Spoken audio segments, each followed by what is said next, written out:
अस्सलाम वालेकुम वरहमतुल्लाहि वबरकातुहू। हाँ जी, क्या हाल चाल है जी? ठीक ठाक है सब लोग? और कैसी तबीयतें हैं, कैसे मिजाज हैं, क्या मसरूफियात हैं? वालेकुम अस्सलाम सब लोगों को। ये सुबह सुबह हम जो 10-10 नेकियां कमा लेते हैं, अस्सलाम वालेकुम करके सबको, तो मेरा ख्याल है कि यही यही नेकियां सिर्फ, और बाकी तो हम किसी काबिल नहीं हैं। वालेकुम अस्सलाम। अच्छा जी, ठीक है। क्या पढ़ रहे थे जी लास्ट टाइम हम? कल आई थिंक सो कि फाइवर को थोड़ा सा डिस्कस किया था, और इसके साथ साथ आज हमने सी एस एस को स्टार्ट करना है। सी एस एस के ज़रिए, जैसे हम पहले भी पढ़ चुके हैं कि क्या करते हैं हम, उसके ज़रिए कोई स्टाइलिंग और डिज़ाइनिंग हम अपने डॉक्यूमेंट की जो है वो करनी होती है, अपने डॉक्यूमेंट को कलरफुल बनाना होता है।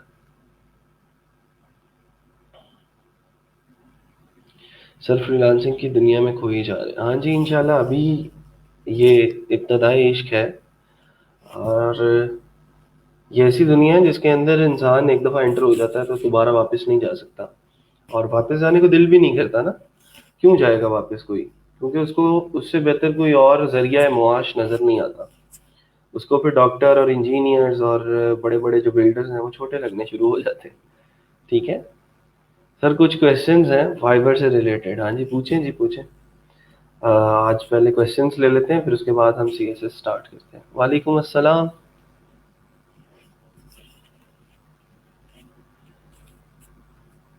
और किसी का क्वेश्चन है कोई फाइवर के रिलेटेड तो पूछ सकता है।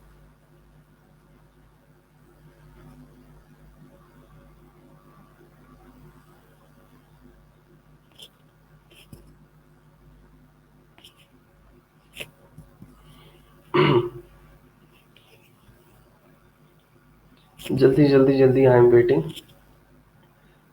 टाइम कम है और मुकाबला सख्त।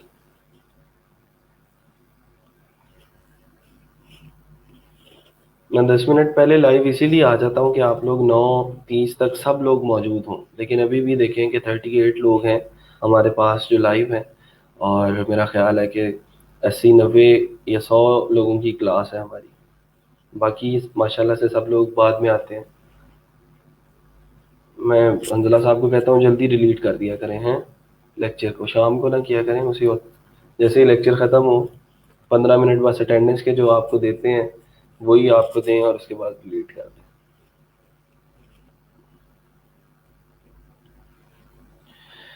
सर एक क्वेश्चन तो ये है कि क्या हर साइट को एसएसएल सर्टिफिकेट देना ज़रूरी है? हाँ जी, एसएसएल सर्टिफिकेट होता है कि आपकी वेबसाइट के ऊपर जो लोग हैं वो एतबार करेंगे या नहीं। ठीक है, एतबार करने का मतलब ये है कि आप ये कह सकते हो,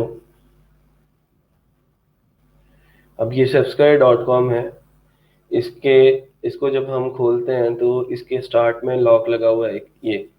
ठीक है, इसके ऊपर मैं क्लिक करता हूँ तो वो लिखा आता है कि कनेक्शन इज सिक्योर। इसका मतलब ये है कि इस वेबसाइट से अगर किसी को कोई चीज़ बाय करनी है, ये क्या है भाई, ऐड लगा दिया, अच्छा मुझे इसका पता ही नहीं था।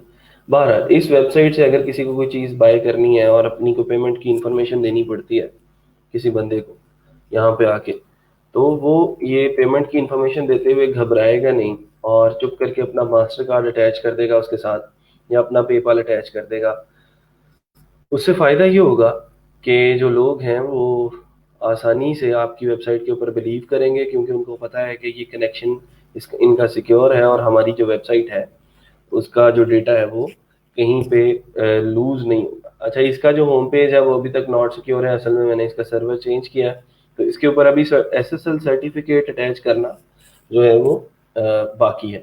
बाकी जो इसके ये दूसरे पेजेस हैं उसके ऊपर एसएसएल सर्टिफिकेट जो है वो अटैच्ड है। तो एसएसएल सर्टिफिकेट मैंने आप लोगों को जो होस्टिंग रेकमेंड की थी ना, क्या नाम था उसका, hostingyo.com। तो ये hostingyo.com वाला भाई साहब जो हैं ये एसएसएल सर्टिफिकेट फ्री में आपको प्रोवाइड करते हैं उसके साथ, होस्टिंग के साथ। ठीक है, तो इसमें लिखा भी होगा शायद यहाँ पे कहीं, ये देखें free SSL certificate free SSL certificate, free SSL, मतलब तीनों में वो SSL सर्टिफिकेट जो है वो फ्री में प्रोवाइड कर रहा है। तो हर साइट के ऊपर आपकी SSL सर्टिफिकेट इंस्टॉल्ड होना चाहिए ताकि लोग आसानी से आके, अगर आपको कोई पेमेंट की इंफॉर्मेशन उनको देनी पड़ती है और आप ऑनलाइन ट्रांजेक्शन करवा रहे हो, आप जो है उनसे कह रहे हो कि यहाँ पे अगर आपको मेरी कोई चीज़ बाय करनी है तो आए अपना कार्ड अटैच करें, उस कार्ड से पेमेंट करें और जो है वो आपको वो चीज़ आपके घर पे डिलीवर हो जाएगी, आपके पैसे उसी time at the time of order cut जाएंगे। ठीक है, तो पेमेंट गेटवेज हम बहुत सारे हैं जो अपनी वेबसाइट्स के अंदर एम्बेड कर सकते हैं। ठीक है, उसमें से एक पेमेंट गेटवे है, उसका नाम है टू चेकआउट। ठीक है, टू चेकआउट की सर्विस को यूज कर सकते हैं हम। ये पेड होते हैं, ठीक है, ये क्लाइंट कहेगा तो आपने उनकी वेबसाइट में एम्बेड करने हैं, वरना हमें बातें नहीं सुनानी उसको कि मैं ये भी कर दूंगा तो वो भी कर दूंगा। ये मैं पहले बता रहा हूँ कि ये पेड होते हैं और क्लाइंट अक्सर नहीं मानते कि वो पे करके तो फिर वो लें। ठीक है, फिर उसके बाद एक पैडल, पैडल का एक बहुत अच्छा पेमेंट गेटवे है, और इसको भी हम अपनी वेबसाइट के अंदर एम्बेड कर सकते हैं और अपनी वेबसाइट की जो पेमेंट्स हैं वो इसके ज़रिए मंगवा सकते हैं। आई थिंक सो मेरा इसके ऊपर अकाउंट है, लेट मी लॉग इन।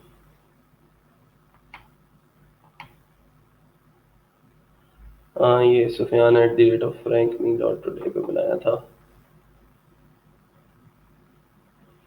ठीक है, तो आप इसकी सर्विस भी बाय कर सकते हैं और इसके ऊपर भी जाके पेमेंट्स जो हैं वो रिसीव कर सकते हैं। अभी ये एक पेमेंट पता नहीं किस क्लाइंट ने भेजी है। अच्छा जी, चलें इसको देख लेंगे बाद में। तो ये कुछ पेमेंट गेटवेज हैं जो हमने एम्बेड करने होते हैं अपनी वेबसाइट के अंदर, और हमने यूज़र्स से जो है वो अ, पूरी दुनिया से हम पैसे मंगवा सकते हैं, सात समंदर पार बैठे हुए लोगों से। और सात समंदर पार बैठे हुए लोग आपको यहाँ पे पे कर सकते हैं, और फिर वो जब पे करेंगे तो देखें यहाँ पे सर्टिफिकेट अगर इंस्टॉल्ड होगा तो वो इस चीज़ को बाय करते हुए झिझकेंगे नहीं कि यार मेरी इंफॉर्मेशन जो है वो लीक नहीं होगी या फिर किसी और पर्पज़ के लिए यूज़ नहीं होगी। ठीक है जी। हाँ जी, हाँ जी, पूछें। मैं सर अगर गिग पे ऑर्डर नहीं आ रहे हों तो हम उसको डिलीट करके न्यू बना सकते हैं। हाँ जी, बना सकते हैं फहद। ऑर्डर क्या, अगर आपको कोई गिग लगती है कि वो डाउन चली गई है, फाइवर असल में, Fiverr is like a Facebook group. इस ग्रुप के अंदर लाखों लोग हैं। आप एक पोस्ट करते हो और दिन के अंदर 10,000 पोस्टें दूसरे मेंबर्स भी कर देते हैं, तो आपकी पोस्ट तो बहुत नीचे चली जाएगी ना। ठीक है, तो हमने क्या करते रहना है, उस गिग को अपडेट करते रहना है, एक हफ्ते के अंदर, हफ्ते बाद, या फिर एक हफ्ते में दो दो बार। वो मैंने आप लोगों को तरीका बता दिया कि कब क्या अपडेट करना है। कि अगर इंप्रेशंस नहीं आ रहे तो टैग्स को अपडेट करेंगे, अगर क्लिक्स नहीं आ रहे तो इमेजेस और टाइटल को हम जो है वो अट्रैक्टिव बनाएंगे। और अगर हमें ऑर्डर्स नहीं आ रहे, ठीक है, लोग क्लिक कर रहे हैं लेकिन ऑर्डर नहीं कर रहे हैं, मैसेज नहीं कर रहे, तो फिर हमने क्या करना है, फिर हमने अपनी प्राइसिंग को चेंज करना है, फिर हमने अपना जो, अल्लाह ਤੁਹਾਡਾ भला करे, जो डिस्क्रिप्शन है उसको चेंज करना है। ठीक है सर, हम एक ही स्किल की एक से ज़्यादा गिग बना सकते हैं क्या डिफरेंट प्रोफाइल के साथ? देखिए, मैंने आपको पहले भी ये चीज़ क्लियर कर दी थी कि आपको दो प्रोफाइल्स बनाने की ज़रूरत नहीं है। एक ही प्रोफाइल है, उस प्रोफाइल के ऊपर आप 7 गिग्स बना सकते हैं। इतनी सी दुनिया आपकी, और इसी दुनिया के अंदर आपने कामयाबी हासिल करनी है। ये सोच लें कि एक ही प्रोफाइल आपकी होगी और एक ही प्रोफाइल के ऊपर 7 गिग्स होंगी एज अ न्यू सेलर। जैसे जैसे आप लेवल 1 सेलर या लेवल 2 सेलर बनते जाएंगे, उसको मैं किसी दिन डिस्क्राइब करूंगा कि ये लेवल्स क्या होते हैं फाइबर के। तो आप नंबर ऑफ गिग्स आपकी बढ़ती जाएंगी, मतलब जैसे एक गेम के अंदर एक स्टेज पार करते हैं तो अगली गेम, अगली स्टेज पे चले जाते हैं, इसी तरह फाइबर के ऊपर होता है। ठीक है, अगली अगली स्टेज पे हमें ज्यादा हथियार मिल जाते हैं ना, गेम के अंदर ज्यादा अपॉर्चुनिटीज मिल जाती हैं, इसी तरह यहाँ पे फाइबर पे भी ज्यादा अपॉर्चुनिटीज मिल जाती हैं। एक क्वेश्चन आ रहा है, which option best describe you, इस पर कौन सा ऑप्शन चूज करें? क्या मतलब, ये फाइबर की बात कर रहे हैं? हाँ, तो वो उसने ऑप्शन दिए होंगे ना नीचे, वो देख लो कौन सा सूटेबल आपको लगता है।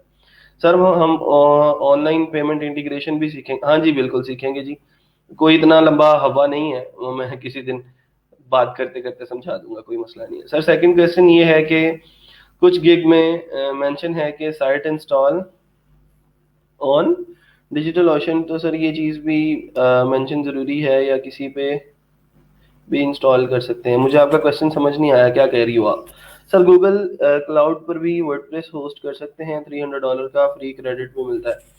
कर सकते हैं जी, लेकिन देखिए मैं आपको जो चीज़ें सिखाना चाह रहा हूँ ना, उसके लिए हमें ये जो होस्टिंग मैंने आप लोगों को रिकमेंड किया है, एक तो सस्ती है और दूसरा ये है कि इजीली एक्सेसिबल है। मैंने आप लोगों को गोडैडी, नेमचीप या फिर इस तरह की जो इंटरनेशनल होस्टिंग्स हैं वो रिकमेंड इसलिए नहीं की कि बहुत सारे जो लोग हैं उनको, बहुत सारे जो स्टूडेंट्स हैं उनके पास मास्टर कार्ड नहीं होता, उनके पास बैंक अकाउंट नहीं होता, तो वो आसानी से जैज़ कैश के अंदर या इजी पैसे के अंदर उनको पेमेंट करके ये होस्टिंग जो है वो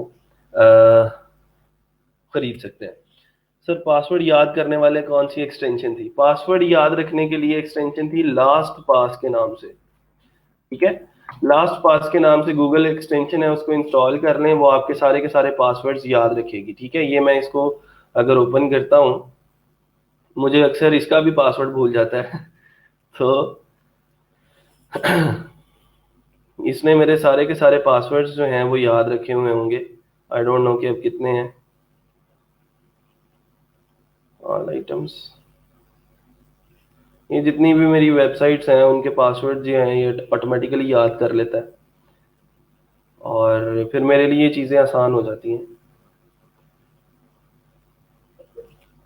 अनकैटेगराइज्ड जो है वो 72।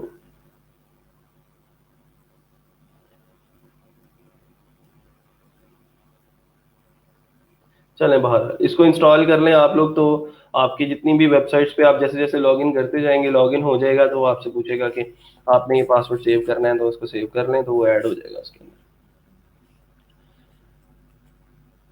सर प्लीज थोड़ा सा इमेज सोर्स के बारे में बता दें कि वो क्या होता है। इमेज सोर्स होता है जी आपका इमेज का यूआरएल। जैसे मैं गूगल के ऊपर कोई भी नेचुरल इमेज जो है या नेचर मैं सर्च करता हूँ, नेचर मैंने लिखा और मैं इमेजेस के अंदर चला गया, अब इसके अंदर ये नेचर के इमेजेस जो हैं वो शो हो गए, ठीक है। मैंने किसी इमेज के ऊपर क्लिक किया तो इसको मैं डाउनलोड भी कर सकता हूँ, इसको मैं open image in new tab भी कर सकता हूँ। Open image in new tab किया तो ये इसका लिंक आ गया, ठीक है। इस इमेज का जो सोर्स है वो ये है, डॉट जेपीजी के अंदर एंड हो रहा है, इसकी एक्सटेंशन है डॉट जेपीजी, ठीक है। तो ये इसका सोर्स है। अगर हमने इंटरनेट से कोई इमेज लेना है तो, अगर हमने माई कंप्यूटर से कोई इमेज लेना हो तो हमने उसका फोल्डर का एड्रेस बताना होता है, बस इतनी सी बात है। जिसकी वे पे अगर हम इसको मतलब इसको लेके आएंगे, कॉपी करेंगे और अपने पिक्चर के अंदर लगाने की कोशिश करेंगे, यहाँ पे आई लव पाकिस्तान के बाद मैं इमेज का टैग लिखता हूँ और ये सोर्स के अंदर वो वाला यूआरएल दे देता हूँ जो मैंने उठाया था, डॉट जेपीजी वाला यहाँ से, ठीक है। तो अब मैं इसको यहाँ पे देख सकता हूँ, तो ये मेरी पिक्चर जो है वो मेरे डॉक्यूमेंट के अंदर एम्बेड हो जाएगी, ठीक है। इसकी विड्थ और हाइट वगैरह हम लोग अपनी मर्जी से सेटअप कर सकते हैं। इतना लंबा सवाल। एक बेसिक वेब की गिग पर ऑर्डर आता है, 90% काम होने पर कस्टमर कुछ एडिशन मांगता है जो एक्स्ट्रा गिग में भी नहीं है। नेक्स्ट ऑप्शन है कि हम कस्टम ऑफर देते हैं। अब जो फर्स्ट ऑर्डर था वो ये तो या तो कैंसिल होगा या कंप्लीट होगा, और जो कस्टम ऑफर है वो एक न्यू ऑर्डर होगा। हाँ जी बिल्कुल ऐसे ही है। अगर हम फर्स्ट ऑर्डर कंप्लीट करते हैं तो कस्टमर को एक बेसिक वेब मिलेगी और सेकंड ऑर्डर में बेसिक वेब प्लस एडिशन होगा, तो लिहाज से कस्टमर की दो वेब बन गई ना। अगर हम दोनों ऑर्डर नहीं बेटा देखो मेरी बात सुनो, सेम वेबसाइट के ऊपर दूसरा ऑर्डर नहीं हो सकता। मेरी एक वेबसाइट है जी safsky.com, ठीक है। इसको इसके ऊपर मैंने एक बंदे को ऑर्डर किया कि जी तुमने ये वेबसाइट के ऊपर राइटिंग करनी है, ठीक है। अगर मैं उसी को कह रहा हूँ कि अच्छा तुम डिजाइनिंग भी कर दो, तो क्या वो सेम वेबसाइट की डिजाइनिंग नहीं करके दे सकता? सेम ही वेबसाइट मैंने उसको दोबारा से देनी है और उसी के ऊपर उसने काम कर देना, बस। इसमें मुश्किल पूछने वाली कौन सी बात थी? Is it safe to use such extensions? Means developer does have access to such info of yours. हाँ जी ये सेफ है जी, मैं काफी सालों से पुराने यूज कर रहा हूँ, तो इसमें कोई ऐसा मसला नहीं है, ठीक है, सेफ है।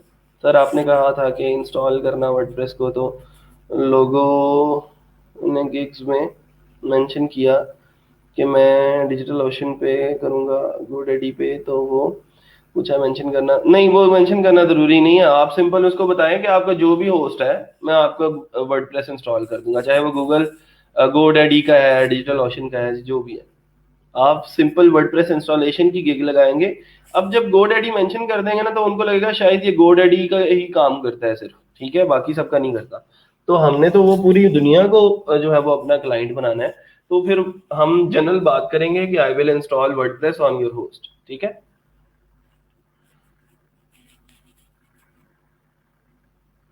अच्छा, ये नुमान का सवाल है, सर कल गिग क्रिएट की थी बैकग्राउंड रिमूवल की, तो उधर ऑप्शन प्रोवाइड कर रहा था इमेज सोर्स का, ये दूसरा इमेज सोर्स है, ये डिजाइनिंग वाला इमेज सोर्स है, ठीक है। तो क्लाइंट की इमेज बैकग्राउंड रिमूव करते हैं तब इमेज सोर्स क्या होगा। अच्छा, मैं आपको बताऊं, ये जो इमेज सोर्स डिजाइनिंग वाला इमेज सोर्स है ना, ये और है, ठीक है, इसका जो है इससे कोई ताल्लुक नहीं है HTML से। और आप ये कह लो कि इसका जो, जब भी आप जैसे वेबसाइट बनाते हो, एक फ्रंट एंड होता है, ये फ्रंट एंड है इसका, ठीक है। इसके बैकग्राउंड पे एक कोड है पूरे का पूरा, वो कैसे देख सकते हैं, राइट क्लिक करते हैं, व्यू पेज सोर्स के ऊपर जाते हैं, तो ये जो है वो सारे का सारा कोड इस subsky.com का जो है वो आप लोगों को नजर आ जाएगा, ये सोर्स इसका, ठीक है। वही टैग्स वगैरह लिखे लगे हुए हैं, H1 H3 स्पैन, ठीक है, div, ये भी हमने पढ़ने हैं स्पैन और div क्या होता है।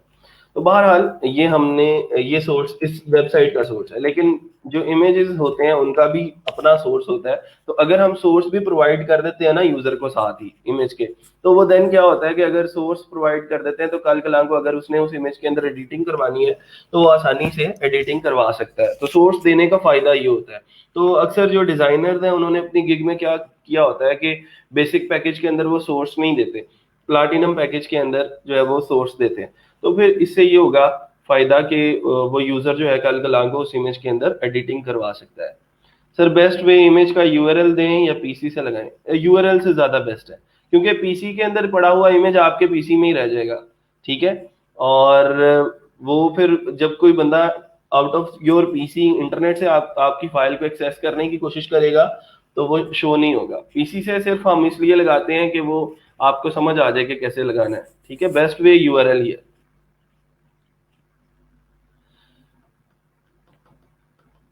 अच्छा जी sir, when the client contact you through message then after this what is the next step in Fiverr to order.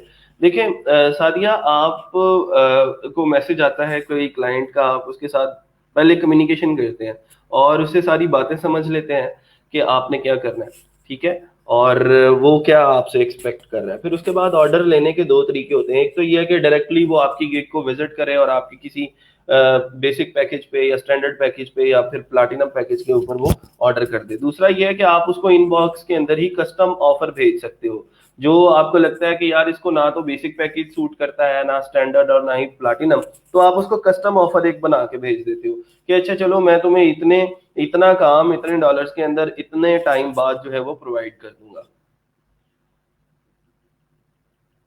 ठीक है, GoDaddy सेफ, सेफ सारी सेफ होती हैं, असल में इनके सर्वर यूएस के अंदर पड़े हुए होते हैं। GoDaddy के भी मैंने जो आपको रिकमेंड किया उसका भी सर्वर यूएस के अंदर है। इन्होंने आगे जो है वो डिस्ट्रीब्यूशन करनी होती है आगे लोगों के अंदर जब सेल करना होता है, तो सर्वर सब लोगों के यूएस के। बायर बजट रुपीज में शो होता, फॉरेन डॉलर्स में समझ नहीं आता, इसका क्या कोई सोल्यूशन। इसका सोल्यूशन ये है कि अगर आपकी जो गिग्स हैं मैं अगर यहाँ पे लिखता हूँ वर्डप्रेस,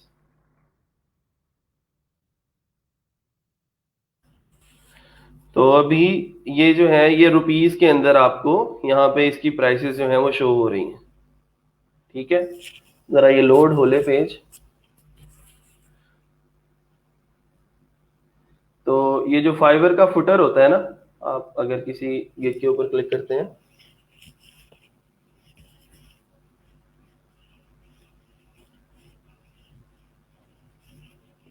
तो आप इसकी करेंसी चेंज कर सकते हैं।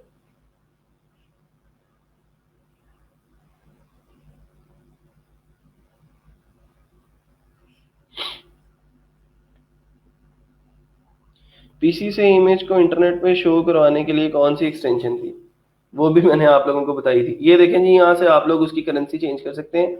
अभी फिलहाल रुपीज में है पीकेआर में, आप इसको चेंज कर लें यूनाइटेड स्टेट्स के डॉलर के अंदर, ठीक है। जैसे ही चेंज किया तो अब जो है वो आपको ये प्राइसेस जो है वो डॉलर्स के अंदर शो होंगी, $90, $50, ठीक है। और बाकी भी जितनी गिग्स हैं आप देखें वो सारी की सारी आपकी वो उसमें आ गई। अब पूरे का पूरा फाइबर डॉलर में चलेगा। ठीक है, तो ये इसका सीधा सीधा हल है। पीसी से इमेज को इंटरनेट पे शो करवाने के लिए कौन सी एक्सटेंशन थी? एक्सटेंशन नहीं थी बेटा, मैंने आपको एक वेबसाइट बताई थी, उसका नाम था imager.com। ठीक है, imager.com के ऊपर आप सिंपली अपने कंप्यूटर के अंदर पड़ी हुई वेबसाइट्स, जो कंप्यूटर के अंदर पड़ी हुई पिक्चर्स हैं उनको आप इस वेबसाइट पे अपलोड कर देंगे तो आपको एक यूआरएल उसका मिल जाएगा, एक लिंक मिल जाएगा, एक सोर्स मिल जाएगा। तो आप उसको जो है वो यहाँ पे पोस्ट कर सकते हैं। जैसे मैं न्यू पोस्ट करता हूँ और चूज फोटो, अपने कंप्यूटर से कोई पिक्चर दे देता हूँ इसको, यही दे देते हैं।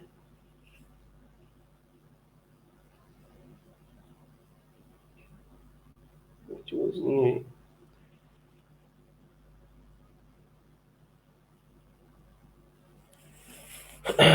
ठीक है जी, तो ये पिक्चर यहाँ पे अपलोड हो गई है। इसके ऊपर राइट क्लिक करेंगे, open image in new tab, तो ये इसका सोर्स बन जाएगा। तो इस सोर्स को हम डायरेक्टली अपने HTML कोड के अंदर इम्बेड कर सकते हैं। यहाँ पे हमने वो नेचर वाली पिक्चर लगाई थी, उसकी जगह पे हम ये अपना इमेजर वाला लिंक लगा देते हैं, जिसपे ये यू आर ब्यूटीफुल कोड्स लिखा हुआ है। तो इसको रिफ्रेश करते हैं, तो लें जी ये यू आर ब्यूटीफुल कोड्स। ठीक है, ये साइड से थोड़ी सी जगह बच गई है, इस जगह को घेरने के लिए हम क्या करते हैं, विड्थ लगा देते हैं इसकी 100%, कि जितनी बॉडी का हिस्सा है टोटल वो सारे का सारा घेर ले। रिफ्रेश करेंगे वापस आके तो देखें वो वाली स्पेस भी उसने घेर लिया। लें जी अकरम, अब अकरम आरफीन, अब क्लियर है जी आपका क्वेश्चन? और किसी का कोई सवाल है तो बताओ। अब लेक्चर बाद में कर लेंगे, पहले आप लोगों की कंफ्यूजन क्लियर कर लेते हैं आज। यहाँ तक किसी को कोई मसला है, किसी को कोई प्रॉब्लम है तो बताएं।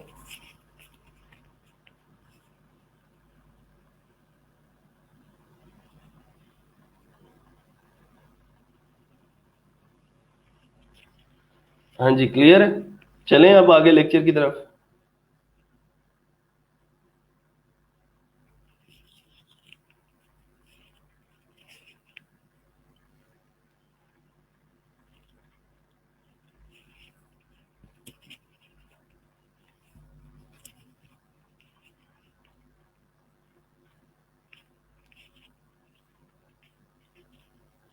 क्या सेंड करनी है भाई? अच्छा बाय रिक्वेस्ट का बता दो, ठीक है। बाय रिक्वेस्ट क्या होती है? बाय रिक्वेस्ट के बारे में मैंने थोड़ा सा जो है वो हिंट दिया था आप लोगों को, अभी उसको डिटेल में नहीं पढ़ा।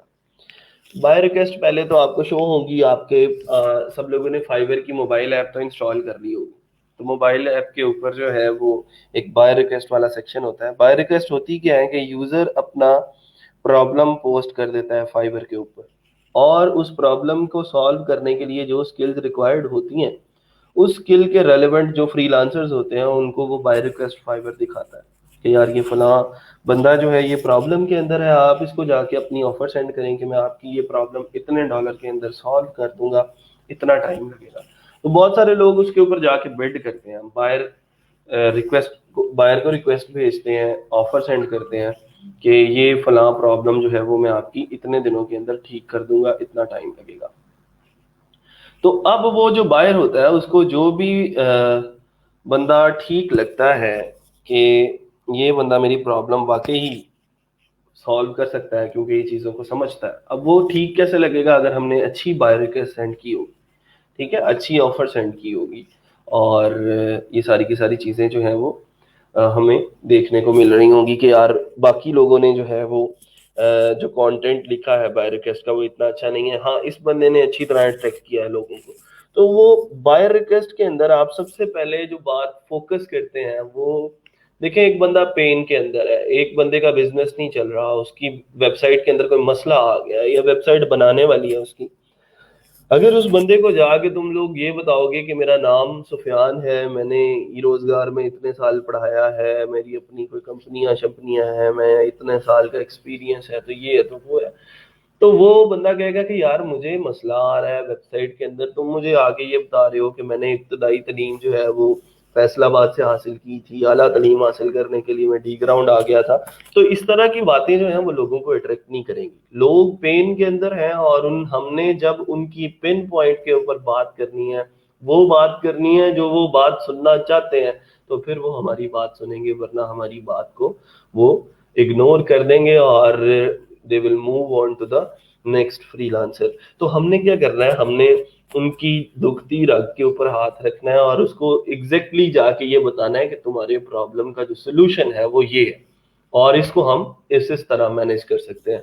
तो जब हम बात करेंगे टू दी पॉइंट, जब हम बात करेंगे उसके प्रॉब्लम को सॉल्व करने की, जब हम बात करेंगे उसके बिजनेस को ग्रो करने की, जब हम बात करेंगे उसकी ऑडियंस को इंक्रीज करने की, जब हम बात करेंगे उसके लेआउट को अच्छा बना लेने की, तो फिर वो बंदा हमारी तरफ अट्रैक्ट भी होगा और हमारी बाय रिक्वेस्ट के ऊपर कान भी धरेगा। वरना ये सारी की सारी चीजें जो हैं वो हमारे लिए रायगा है। अच्छा जी,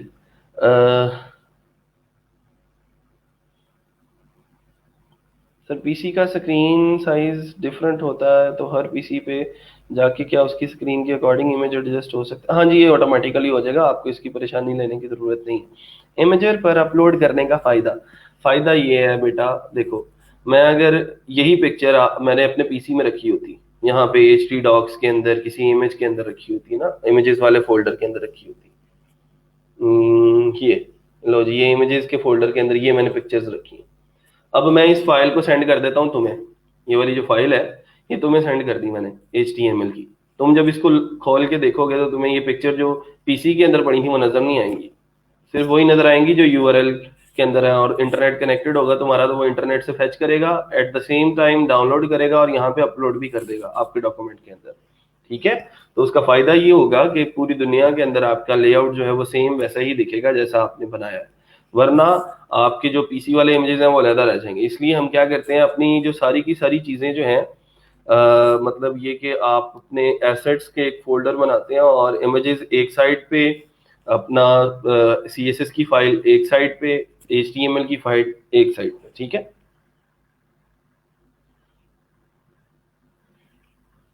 अच्छा जी, हसन कह रहे हैं कि बाय रिक्वेस्ट की हैं but no reply from their side. देखें हसन, ये अभी शुरुआत है, मैं आपको कहता हूं कि we have to be consistent. अभी बहुत कितनी बाय रिक्वेस्ट, मतलब ज्यादा से ज्यादा आपको 10 दिन हुए प्रोफाइल बनाए हुए, 10 दिन भी वैसे नहीं हुए, रोजाना आप 10 बाय रिक्वेस्ट भेज सकते हो और रूटीन बना लो अपनी कि 10 बाय रिक्वेस्ट रोजाना की सेंड करनी है।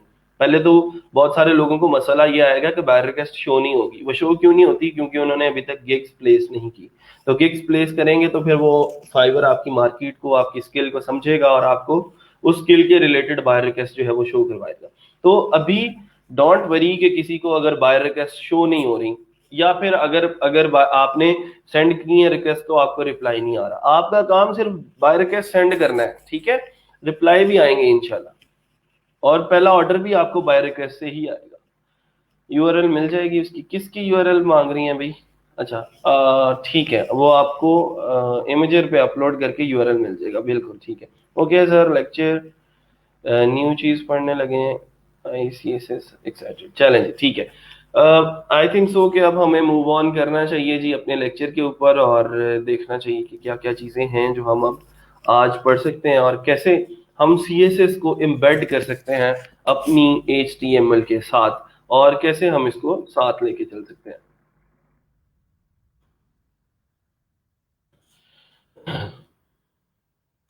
हाँ जी, वो बाय रिक्वेस्ट शो तब होंगी जब आप 5-6 गिग्स 7 गिग्स कंप्लीट कर लेंगे। इंजीनियर अली गौहर साहब, आपने कितनी गिग्स लगाई हैं पहले मुझे ये बताएं, फिर मैं आपको बताता हूँ कि आपको कितनी बार रिक्वेस्ट शो हो सकती हैं। 1-2 गिग्स लगा के बैठ जाओगे और इंतजार करोगे तो कि बाय रिक्वेस्ट शो हो जाए, तो ऐसा नहीं है। ठीक है, पहले गिग्स कंप्लीट करें और देन वेट करें।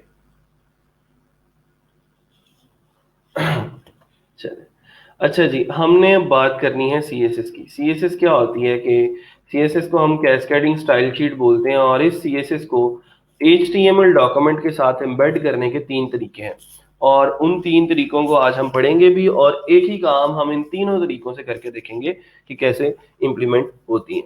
ठीक है, 4 लगाइए, चलें जी, ठीक है, ये भी अच्छा नंबर है, लेकिन आहिस्ता आहिस्ता जब आपका स्किल लेवल इंक्रीज होता जाएगा अभी एक दो लेक्चर सीएसएस के हैं, फिर उसके बाद हम मूव ऑन कर जाएंगे वर्डप्रेस के ऊपर। तो रोजाना एक नई गिग आपकी स्किल सेट के अंदर ऐड हो रही होगी, ठीक है।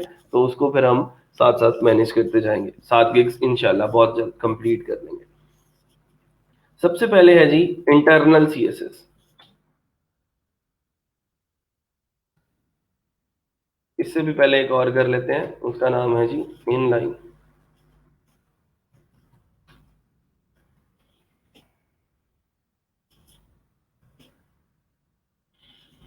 और लास्ट वन है जी एक्सटर्नल।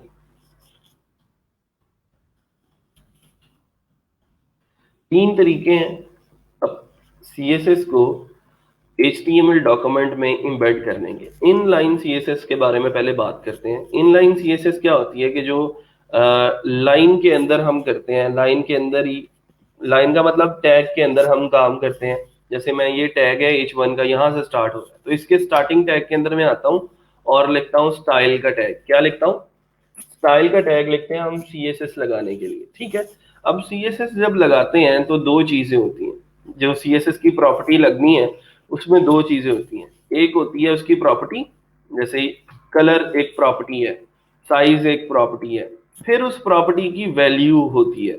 वैल्यू का मतलब उसका कलर हमने ग्रीन करना है या रेड करना है, ये कैसा करना है, उसके बाद हमने सेमीकोलन लगा देना है। तो ये जो कलर है, दिस वन इज प्रॉपर्टी, ठीक है, सीएसएस प्रॉपर्टी। एंड ये जो चीज आगे हमने देनी है उसको, कि ग्रीन करना है, व्हाइट करना है, ब्लैक करना है, या फिर कोई और कलर करना है, तो हमने उसको क्या कहना है कि ये उसकी वैल्यू है। तो हर एक प्रॉपर्टी की डिफरेंट वैल्यूज होती हैं। सीएसएस के अंदर बहुत सारी प्रॉपर्टीज हैं, कलर है, फॉन्ट साइज है, फॉन्ट फैमिली है, ठीक है, और इंडेंटेशन की बात करते हैं, बैकग्राउंड की बात करते हैं, तो बहुत सारी प्रॉपर्टीज हैं जो हम लगा सकते हैं। तो अभी फिलहाल हम पहली प्रॉपर्टी से स्टार्ट करते हैं और हम उसको लिखते हैं कलर। तो मैंने क्या लिखा, स्टाइल इज इक्वल टू, ये स्टाइल इज इक्वल टू लिखने से पता चल जाएगा कि इसके अंदर जितनी भी प्रॉपर्टीज हमने लगानी है वो सीएसएस के रिलेटेड है। कलर, फिर उसके बाद हमने कॉलन लगाना है, not semi colon, it's colon. फिर उसके बाद हमने इसको कोई कलर दे देना है, लेट सपोज हमने ग्रीन कर दिया और सेमी कॉलन लगा दिया। सेमी कॉलन से क्या होगा कि ये लाइन एंड हो जाएगी, और अब उसके बाद हम सेमी कॉलन के बाद कोई नई प्रॉपर्टी लगा सकते हैं उसको। मैं अगर अपने डॉक्यूमेंट पे आता हूँ और इसको रिफ्रेश करता हूँ, तो देखें जरा आप, आई लव पाकिस्तान का जो कलर था वो अब ग्रीन हो चुका है, ठीक है। इसके बाद मुख्तलिफ किस्म की और प्रॉपर्टी हैं, जैसे मैं टेक्स्ट अलाइन की बात करता हूँ। टेक्स्ट अलाइन क्या करता है, लेफ्ट अलाइन करना है अगर मैंने इसको, या राइट करना है, सॉरी लेफ्ट तो ऑलरेडी है ये, ठीक है। तो इसको हम ये साइड पे इस तरफ लेके जा सकते हैं। फिर उसके बाद अगर मार्जिन चार्जिन लगाने हैं मैंने इसको, ठीक है, टेक्स्ट लाइन लग गया, टेक्स्ट लाइन को मैं रिमूव करता हूं। तो मैंने क्या कहा कि मार्जिन लेफ्ट, मतलब लेफ्ट से मार्जिन देना है। अभी फिलहाल जो इसका वर्जन है वो ये है, मैं कहता हूँ लेफ्ट से मार्जिन देना, मतलब इस जगह से जो है वो हमने स्पेस देनी है और आई लव पाकिस्तान को जरा आगे लेके आना। तो आई लव पाकिस्तान को मैं 250 पिक्सल्स का मार्जिन दे देता हूँ, ठीक है। मैंने क्या लिखा, मार्जिन माइनस लेफ्ट कॉलन 250। मैंने आपको बताया था 250 के बाद अगर हम पिक्सल्स या फिर परसेंटेज मेंशन नहीं करते तो वो ऑटोमेटिकली उसको पिक्सल्स के अंदर लेता है। अच्छा, ये मार्जिन माइनस लेफ्ट 250 किया, तो ये देखें जी 250 पिक्सल्स वो आगे को आ गया, ठीक है। और अगर मैं इसको इंक्रीज करके 350 कर देता हूँ, और राइट से भी लगा सकते हैं इसी तरह आप लोग। और अगर हम इसको ऑटो कर देते हैं इधर से, और मार्जिन राइट जो है वो भी कर देते हैं ऑटो, फिर देखते हैं क्या इसके अंदर फर्क पड़ता है, ठीक है। इसको हम लेट सपोज 500 पिक्सल्स तक ले जाते हैं सेंटर करने के लिए। सेंटर कर लें, या फिर आप उसको जो भी आपने उसको जैसे भी मेंशन करना है, आप उसको टेक्स्ट अलाइन सेंटर की भी प्रॉपर्टी लगा सकते हैं वैसे। तो ये एक प्रॉपर्टी है जी टेक्स्ट अलाइन, ठीक है। उसको मैं सेंटर कर देता हूँ कि किसी टेक्स्ट को अगर हमने उसकी अलाइनमेंट जो है वो सेंटर में करनी हो, तो देखेंगे दोनों साइडों से इक्वल फासला जो है वो छोड़ देगा, हमें खुद से जो है वो चीजें छेड़ने की जरूरत नहीं पड़ेगी, ठीक है।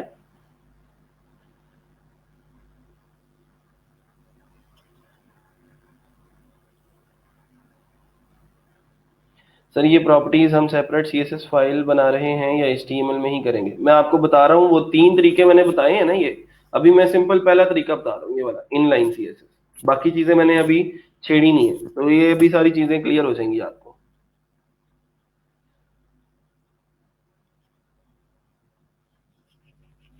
चले, अभी यहां तक क्लियर है जी सीएसएस के? हमने इनलाइन सीएसएस के अंदर क्या करना है कि हमने किसी भी टैग के अंदर जाना है और इस टैग को हमने कोई प्रॉपर्टी लगानी है और उसको हमने उस हिसाब से जो है वो मैनेज करना है।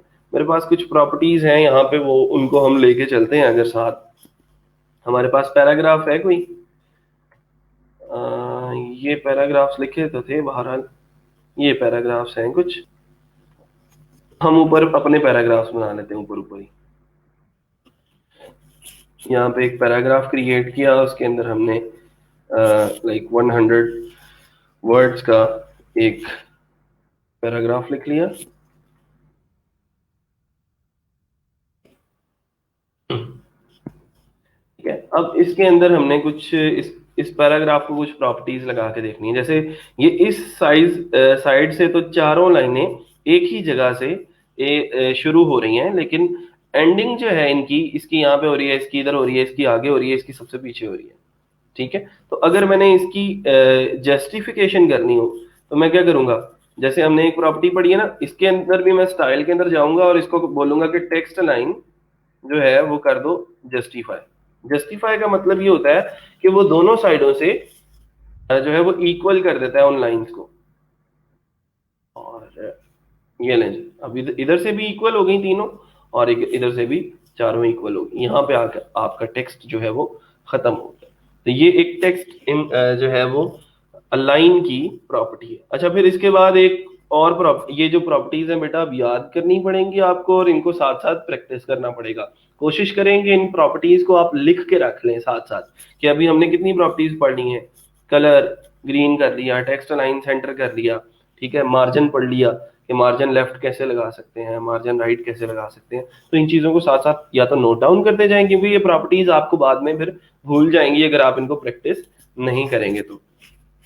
अच्छा, मैं क्या करना चाहता हूँ कि जी, मैं ये चाहता हूँ कि क्योंकि पैराग्राफ है तो पैराग्राफ का ये जो पहला वर्ड है ये थोड़ा सा आगे से शुरू होता है, तो उसके लिए हम क्या करते हैं, टेक्स्ट इंडेंट का एक जो है वो प्रॉपर्टी है, टेक्स्ट माइनस इंडेंट।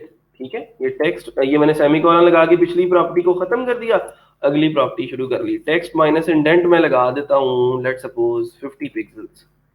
ठीक है, मैं कहता हूँ कि 50 पिक्सल्स की जगह छोड़ के फिर ये लॉरम इप्सम शुरू हो। रिफ्रेश किया तो देखें जरा, 50 पिक्सल्स की जगह छोड़ी और पैराग्राफ जो है वो आगे आ गया। इसी तरह नीचे पैराग्राफ्स बनाते जाते हैं हम लोग, ठीक है, उनके अंदर कंटेंट डालते जाते हैं और उनके अंदर भी अगर हमने यही सेम प्रॉपर्टीज लगानी हो तो हम यहाँ से स्टाइल को कॉपी करेंगे और इस पैराग्राफ के अंदर भी वही प्रॉपर्टीज हैं वो लगा देंगे।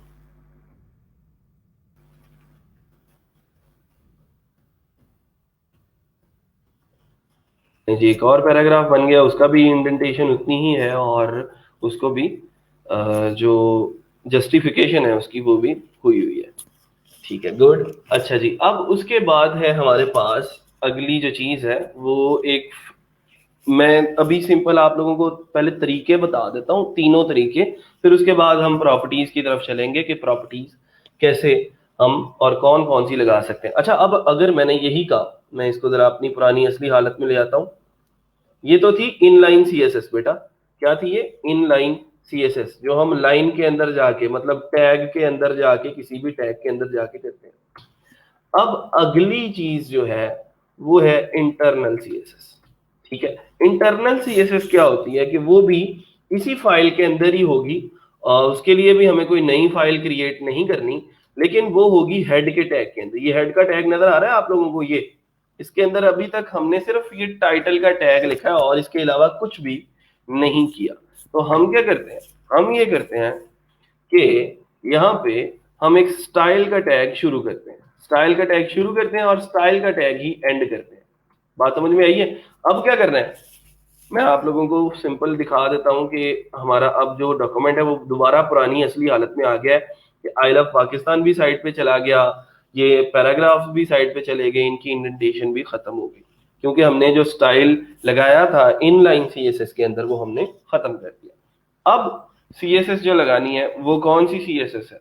वो सीएसएस है इंटरनल सीएसएस। ठीक है, इनलाइन सीएसएस हम कंप्लीट कर चुके हैं, अब हमने इंटरनल सीएसएस के बारे में बात करनी है। तो इंटरनल सीएसएस का मतलब ये है कि ये इंटरनली इम्बेड करते हैं, लेकिन इसका हम अलग से एक सेक्शन बना देते हैं, और वो सेक्शन होता है स्टाइल का, और जितना भी सीएसएस का कोड होता है वो इस स्टाइल के टैग के अंदर इनक्लोज करते हैं हम, और ये स्टाइल का टैग हम हेड के सेक्शन के अंदर जो है वो लिखते हैं। अच्छा, अब सवाल ये पैदा होता है कि पहले तो हम किसी टैग के अंदर जाते थे, उसको प्रॉपर्टी लगाते थे तो उसी को लगती थी, अब कैसे करें? अब तो मतलब हमारे पास उनकी एक्सेस नहीं है, तो अब क्या करना है? अब हमने उन टैग्स को कॉल करना शुरू कर देना है।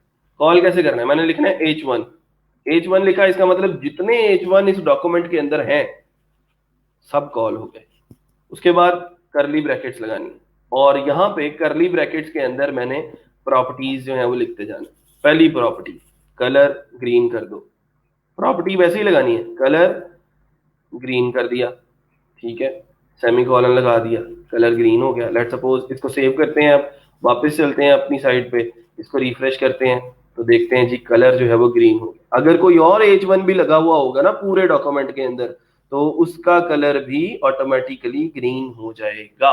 लेकिन इसको आइडेंटिफाई अब कैसे करना है हमने, उसके लिए जरूरी ये है कि हम अगर सिर्फ चाहते हैं कि ये जो पहली हेडिंग है इसी को ही ये डॉक्यूमेंट लगे, तो हम इसको कह देते हैं आईडी इज इक्वल टू, इसको हम कोई भी आईडी असाइन कर देते हैं, लेट्स सपोज इसको H1 कह दें या फिर इसको आईडी ABC कह दें। ठीक है, ABC से कॉल, इसको हमने ABC का जो है वो नाम दे दिया कि इसकी आईडी जो है वो ABC होगी, और H1 के अंदर जाके हमने लिखा #ABC।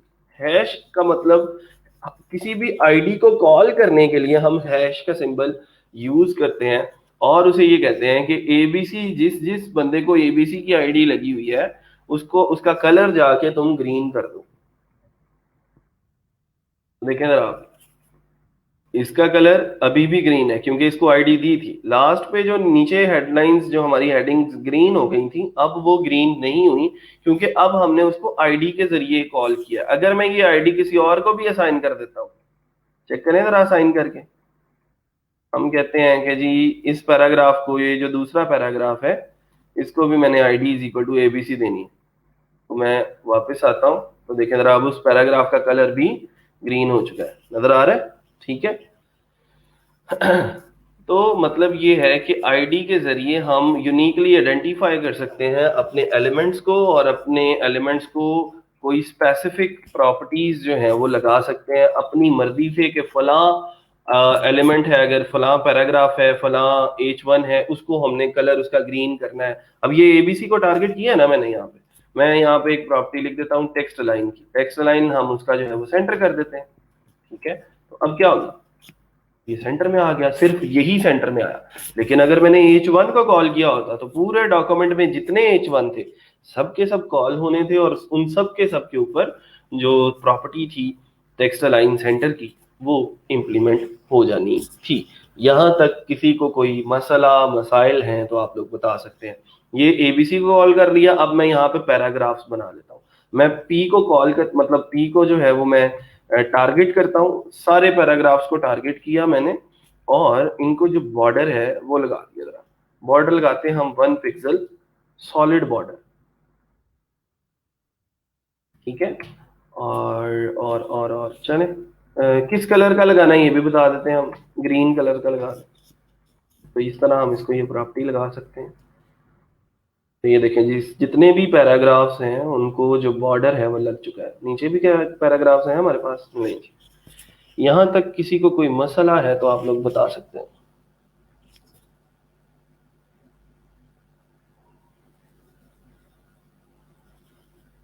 हाँ जी सना, बिल्कुल आप ठीक कह रही।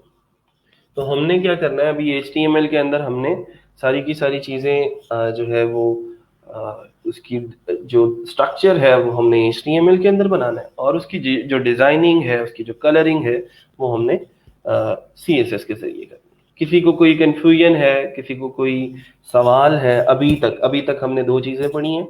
एक चीज है इनलाइन सीएसएस के टैग के अंदर जाके सीएसएस लगा दो, एक चीज है इंटरनल सीएसएस के स्टाइल का एक अलग से सेक्शन बना लो और उस अलग सेक्शन के अंदर जाके सारे का सारा काम कर लो। ठीक है,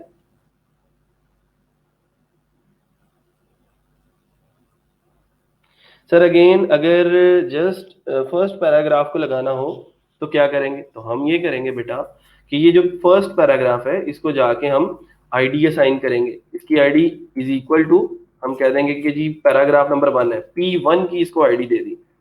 ठीक है, तो P1 से हमने इसको सेव किया और यहाँ पे P1 से ही कॉल कर दिया इसको P1, और यहाँ पे इसको हम हैश से कॉल करेंगे, हैश P1, और उसको बॉर्डर ग्रीन कलर का लगाना है 1 पिक्सल का। तो अब सिर्फ पहले पैराग्राफ को लगेगा, बाकी सब पैराग्राफ से वो हट जाएगा।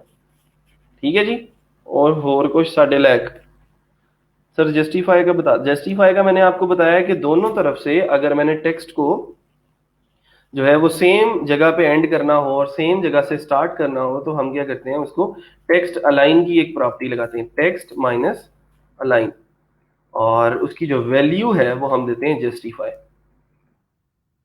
अब देखें ये वाला पैराग्राफ, अब दोनों लाइनों से दोनों तरफ से सेम जगह पे एंड हो रहा है, लेकिन ये पैराग्राफ अभी भी साइड जो है वो साइड पे ऊपर नीचे एक साइड पे से एंड हो रहा है। डन हो गया, चलें ठीक है, गुड, वेरी गुड।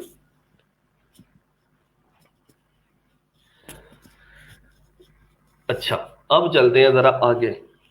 अभी मैं प्रॉपर्टीज नहीं बता रहा कि कौन कौन सी प्रॉपर्टीज हैं, अभी सिर्फ मैं मेथड्स बता रहा हूं कि ये 3 मेथड्स हैं। प्रॉपर्टी देखें आपको सब लोग बता देंगे, और प्रॉपर्टीज आप लोग सिंपल जाके W3 स्कूल से पढ़ सकते हैं कि जी फला काम करने के लिए कौन सी प्रॉपर्टी है, फला काम करने के लिए कौन सी वैल्यू है, और ये कैसे यूज की जा सकती है।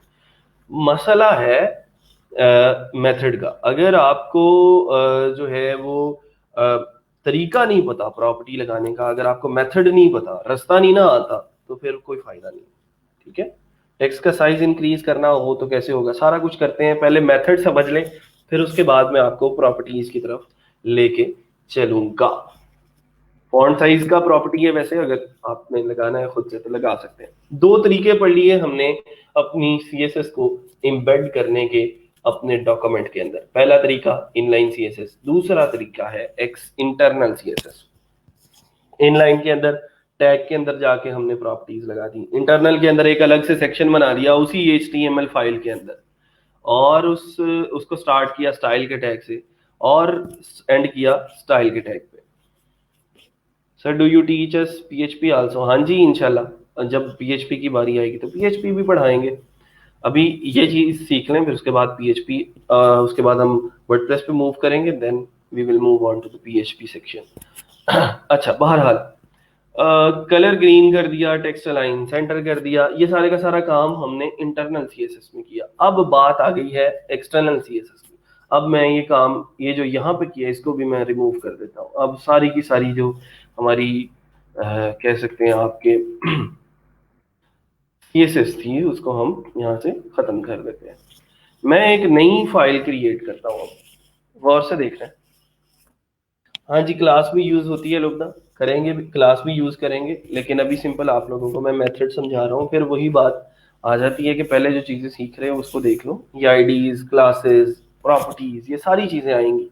ठीक है, ये ना हो कि उन चीजों के चक्कर में आप लोग इसको मिस कर दो और आप लोगों को ये मेथड समझ ना आए बाद में, क्योंकि ये चीजें बाद में आपको नहीं मिलेंगी। अच्छा, मैं क्या कर रहा हूँ, एक नई फाइल क्रिएट कर रहा हूँ। कंट्रोल एन से मैंने नई फाइल क्रिएट की, ये अनटाइटल्ड लिखा आ गया मेरे पास, और मैंने कंट्रोल एस का बटन दबा दिया। कंट्रोल एस का बटन दबा के सेम उसी फाइल के अंदर, हम किस फाइल के अंदर काम कर रहे हैं, Sufyan.html के अंदर। जिस फोल्डर के अंदर Sufyan.html पड़ी है, उसी फोल्डर के अंदर मैंने style.css के नाम से एक नई फाइल क्रिएट कर ली, स्पेशली CSS का कोड करने के लिए। ठीक है, अब मैं बताता हूं कि कौन सा मेथड जो है वो बेटर है। ना सिर्फ पहले तीनों मेथड समझ लें। मैंने क्या किया, एक नई फाइल क्रिएट की और उस नई फाइल का नाम रखा style.css, और उसको उसी फोल्डर के अंदर सेव कर लिया। htdocs के अंदर नया फोल्डर बनाया था ना हमने बेस 10 का, उसके अंदर Sufyan.html थी जिसके अंदर हम ये काम कर रहे थे। अब हमने नई फाइल जो क्रिएट की उसको यहीं पे style.css को लिख लिया, ठीक है। अब ये जो CSS की फाइल है इसके अंदर हमने क्या करना है कि CSS की प्रॉपर्टीज लिखा करनी है, और ये जो HTML की फाइल है इसके अंदर हमने HTML का स्ट्रक्चर क्रिएट किया करना है। इससे क्या होगा कि दोनों चीजें अलग अलग मैनेज हो रही होंगी, एक के अंदर स्ट्रक्चर, एक के अंदर स्टाइलिंग। दोनों को आपस में पहले हमें लिंक करना पड़ेगा। लिंक अब कैसे करेंगे, हेड के टैग के अंदर आएंगे और HTML की फाइल के अंदर हम लिंक का टैग लिखेंगे। लिंक का टैग लिखा और उसके href के अंदर हमने उस फाइल का नाम लिख दिया जो हमने CSS के लिए क्रिएट किया, उसका नाम हमने रख दिया style.css। आगे चलते हैं। अब style.css के अंदर जाके मैं किसी एलिमेंट को टारगेट करता हूं, मैं कहता हूं h1 को टारगेट किया, ब्रैकेट्स लगाई, उसका कलर जो है वो हमने रेड कर दिया। अच्छा जी, उसके बाद उसका टेक्स्ट लाइन की प्रॉपर्टी लगाई उसको, और वो हमने सेंटर कर। देखते हैं जरा इंप्लीमेंट हुई है जाके या फिर नहीं। लेक्चर 1 के ऊपर आते हैं तो देखते हैं जी। आई लव पाकिस्तान अब रेड हो चुका है और दरमियान में भी आ गया। इसका मतलब ये है कि style.css के अंदर कोड करोगे CSS का तो वो जाके इन एलिमेंट्स के ऊपर ऑटोमेटिकली इंप्लीमेंट हो जाएगा। अगर और भी कोई h1 होगा यहाँ पे तो उस h1 का भी कलर रेड हो जाएगा और वो भी सेंटर अलाइन हो जाएगा। लेकिन सेम वही तरीका है इसको भी करने का। अगर इस h1 को भी हम id असाइन कर देते हैं, id is equal to abc कह दिया इसको हमने, तो यहाँ पे हम इसको हैश abc से कॉल करेंगे, हैश abc। तो इससे क्या होगा अब कि वो जो पुराने वाले लोग थे वो दोबारा से अपनी असली हालत में आ गए और हमारा जो आई लव पाकिस्तान था वो अभी भी रेड है और सेंटर अलाइंड है। किसी को किसी चीज के अंदर कोई मुश्किल लगी है तो बता दें कि सर ये मेथड मुझे समझ नहीं आया। पैराग्राफ्स हैं तो पैराग्राफ्स को भी सेम प्रॉपर्टीज लगाएंगे। यहाँ से मैं इसको भी आईडी लगाता हूँ, ID is equal to P1, ठीक है। P1 की आईडी लगा के यहाँ पे मैंने P1 को कॉल कर लेना है, हैश के सिंबल के जरिए मैं P1 को कॉल करता हूँ और इसको भी मैं कोई प्रॉपर्टी लगा देता हूँ। जैसे बॉर्डर की लगाई थी हमने, बॉर्डर जो है वो 2 पिक्सल्स डॉटेड बॉर्डर लगाना है। अब पहले सॉलिड लगाया था ना, अब डॉटेड लगा रहे हैं, और किस कलर का लगाना है, रेड कलर का, ठीक है। वापस आते हैं, रिफ्रेश करते हैं तो ये रेड कलर का डॉटेड बॉर्डर जो है वो इस पैराग्राफ के इर्द गिर्द लग जाएगा। लिंक का टैग ये है जी, लिंक का टैग देख लें एक दफा, लिंक, और उसके अंदर style.css href के अंदर लिखेंगे। बस यहां तक किसी को कोई मसला कोई मसाइल हैं तो आप लोग बता सकते हैं। अभी के अभी ये 2-3 प्रॉपर्टी पढ़ी है, ठीक है। ये 2-3 प्रॉपर्टीज हमने पढ़ी हैं और इन 2-3 प्रॉपर्टीज को हमने तीनों मेथड्स के साथ इंप्लीमेंट करके देखा है। आपने अभी के अभी यही काम अपने अपने लैपटॉप्स पे करना है कि सेम प्रॉपर्टी को इनलाइन CSS के जरिए भी इंप्लीमेंट करना है, इंटरनल CSS के जरिए भी इंप्लीमेंट करना है और एक्सटर्नल CSS के जरिए भी इंप्लीमेंट करना है। जल्दी करके मुझे बताएंगे किस किस ने ये काम कर लिया।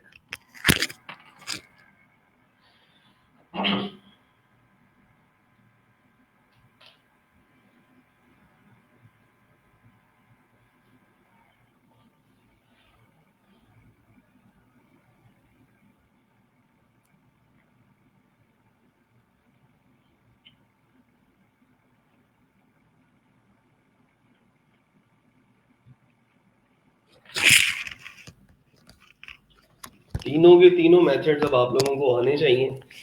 ये 3 तरीके आप लोगों को बता दिए। अब इसके अगला जो काम है वो ये है सिंपल कि आपने प्रॉपर्टीज देखनी है कि कौन सी लगनी है और उनकी वैल्यूज क्या है। वेरी गुड, अर्सल ने कर लिया जी। और तीनों मेथड इंप्लीमेंट हो गए हैं, उनकी आउटपुट चेक कर लिया आपने।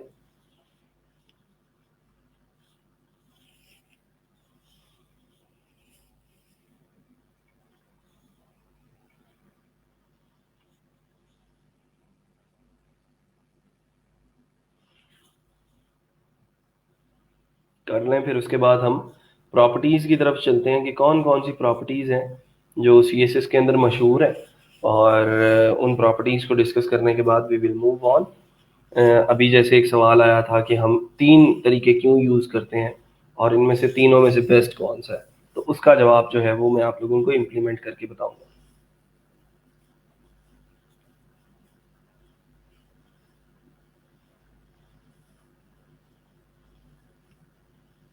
Good, very good. नहीं जी, समझ आने लग गई है भैया आप लोगों को, शुक्र कि मुझे पढ़ाना आ गया आप लोगों को।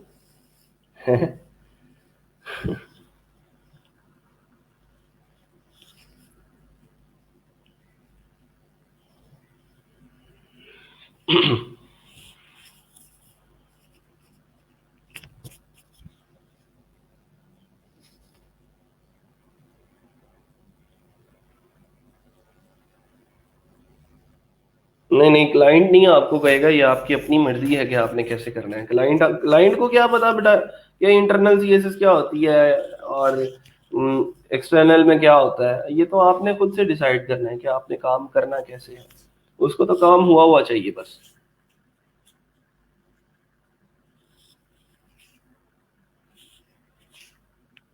मैं आप लोगों को थोड़ा सा मेहनत का आदी बना रहा हूँ, क्योंकि जब वर्डप्रेस आएगा तो थोड़ी सी आप लोगों के लिए आसानियां हो जाएंगी।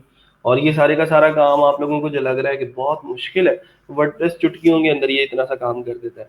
ठीक है। तो मैं नहीं चाहता कि जल्दी से जल्दी आप लोग वर्डप्रेस पे चले जाएं। आप लोगों को थोड़ा सा मैं ये चाह रहा हूँ कि मेहनत करना सीखें और आपको पता चले कि यार ये बैकएंड के ऊपर काम कैसे होता है और डिजाइनिंग कैसे होती है।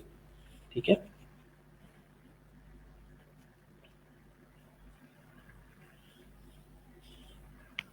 वर्डप्रेस पे भी जब इंशाल्लाह जाएंगे तो फिर उसके भी हम जो चीज़ें कॉम्प्लिकेटेड हैं, एडवांस लेवल चीज़ें हैं जिसको बाकी डेवलपर्स या डिज़ाइनर्स हाथ नहीं डालते, उसको इंशाल्लाह हम डिस्कस करेंगे। यू स्टार्ट जो है वो बेसिक से ही करेंगे बिल्कुल, वर्डप्रेस की इंस्टॉलेशन से।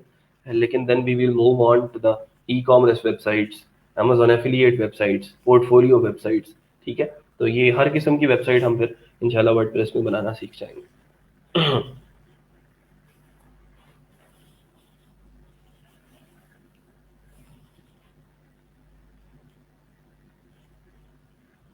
हाँ जी, अकॉर्डिंग टू क्लाइंट, क्लाइंट को कुछ नहीं पता ना बेटा कि क्लाइंट क्या, उसको क्या पता एक्सटर्नल इंटरनल सीएसएस क्या होती है, इनलाइन क्या होती है। उसको तो बस काम हुआ हुआ चाहिए और आपकी अपनी मर्जी है आपने उसको कैसे लेके चलना है।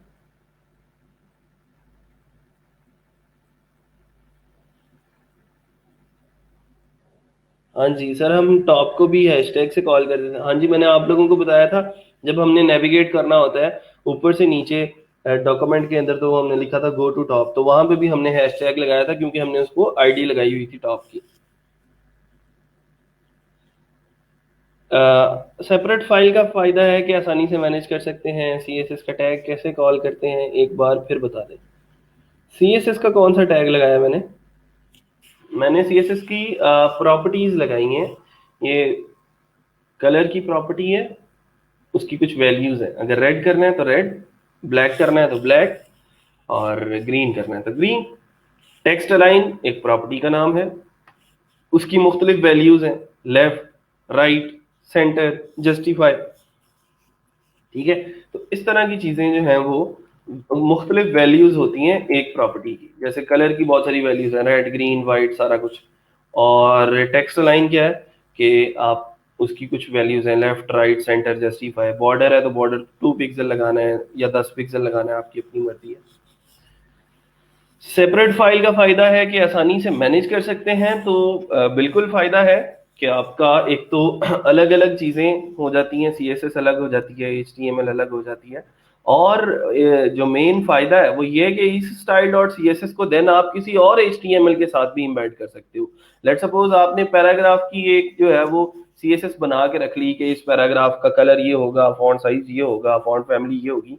तो आपको पता है कि यार इस वेबसाइट के ऊपर जो मैंने पैराग्राफ लिखे हैं, उनको जो स्टाइलिंग की है, उनकी जो बॉडी है उसकी जो मैंने स्टाइलिंग की है, जो बैकग्राउंड पिक्चर्स लगाई हैं, इमेजेस लगाए हैं, तो वो बड़े अच्छे हैं। तो उसी इस style dot C S S को आज हमने Sufiyan dot H T M L के साथ कनेक्ट किया है, कल को हम किसी और फाइल के साथ लिंक कर लेंगे। ठीक है।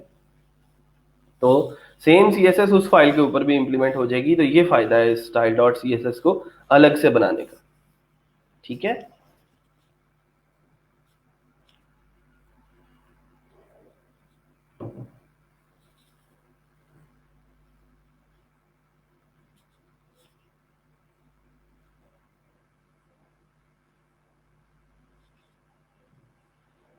हाँ जी, क्लियर है जी सब लोगों को? अब किसी को कोई मुश्किल है तो बता दें। अच्छा, 3 तरीके अब हमने पढ़ लिए कि जी ये 3 तरीके हैं जिनके मदद से हम CSS को एम्बेड कर सकते हैं अपनी HTML के अंदर। अच्छा, अब एक और बड़ी इंटरेस्टिंग सी चीज मैं करने लगा हूँ। इंटरेस्टिंग चीज ये है कि ये जो H1 है, H1, इसको मैं यहाँ पे स्टाइल का टैग लगा के इनलाइन के अंदर इसका जो कलर है वो मैं कर रहा हूँ ब्लैक। ठीक है, और हेड के टैग के अंदर आता हूँ, इसमें स्टाइल का लिखता हूँ टैग, जिसको हम इन इंटरनल CSS बोलते हैं। उसके अंदर हम ID ABC है, हैश ABC से उसको हम कॉल करते हैं। उसको हम कहते हैं कि यहाँ पे इसका जो कलर है वो होना चाहिए जी ब्लू।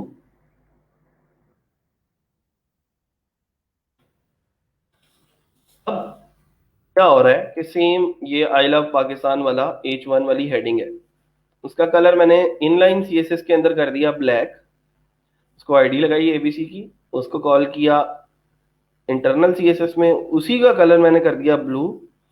स्टाइल डॉट CSS में उसी ABC का कलर मैंने कर दिया रेड। एक जगह पे रेड है, एक जगह पे ब्लू है, एक जगह पे ब्लैक है। तो अब मुझे बताएं कि ये जो आई लव पाकिस्तान है इसका कलर क्या आउटपुट में क्या नजर आएगा?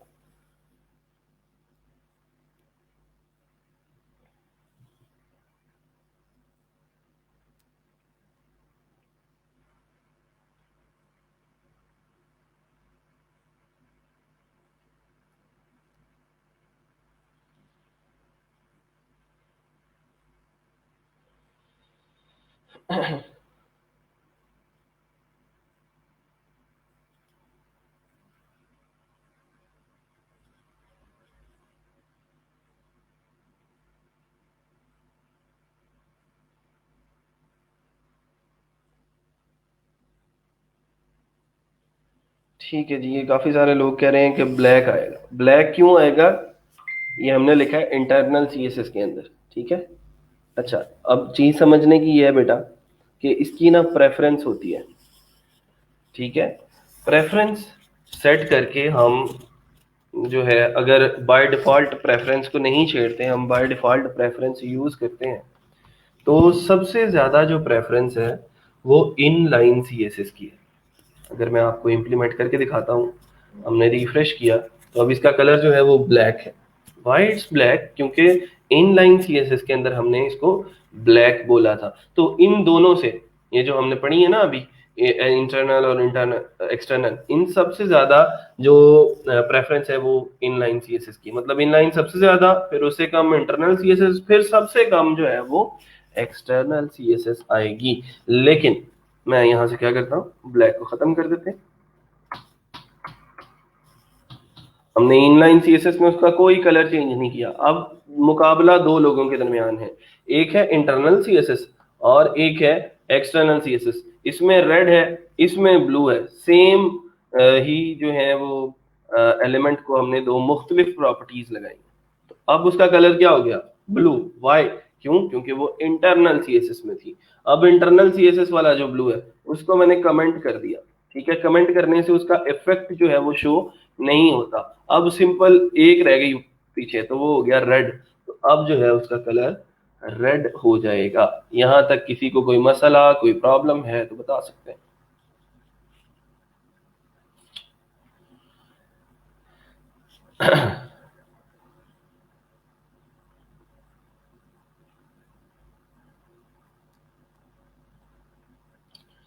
अच्छा, इंजीनियर अली गौहर साहब, आप ऐसा करें कि अभी जैसे ही क्लास खत्म होती है तो आप टीम व्यूवर पे आए मेरे साथ। मैं देखता हूँ कि आपको क्या क्या प्रॉब्लम्स आ रही हैं, और फिर मैं आपके लैपटॉप को सॉल्व कर देता हूँ, देख लेता हूँ उसको कि क्या मसला आ रहा है। ठीक है,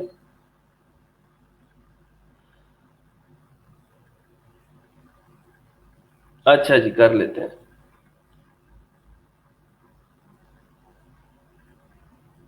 how can we identify the code is correct और नॉट? बेटा, अगर तो वो इम्प्लीमेंट हो गया, अगर कलर रेड हो गया और आपको उसकी आउटपुट शो हो गई है, इसका मतलब ये है कि आपका कोड ठीक है।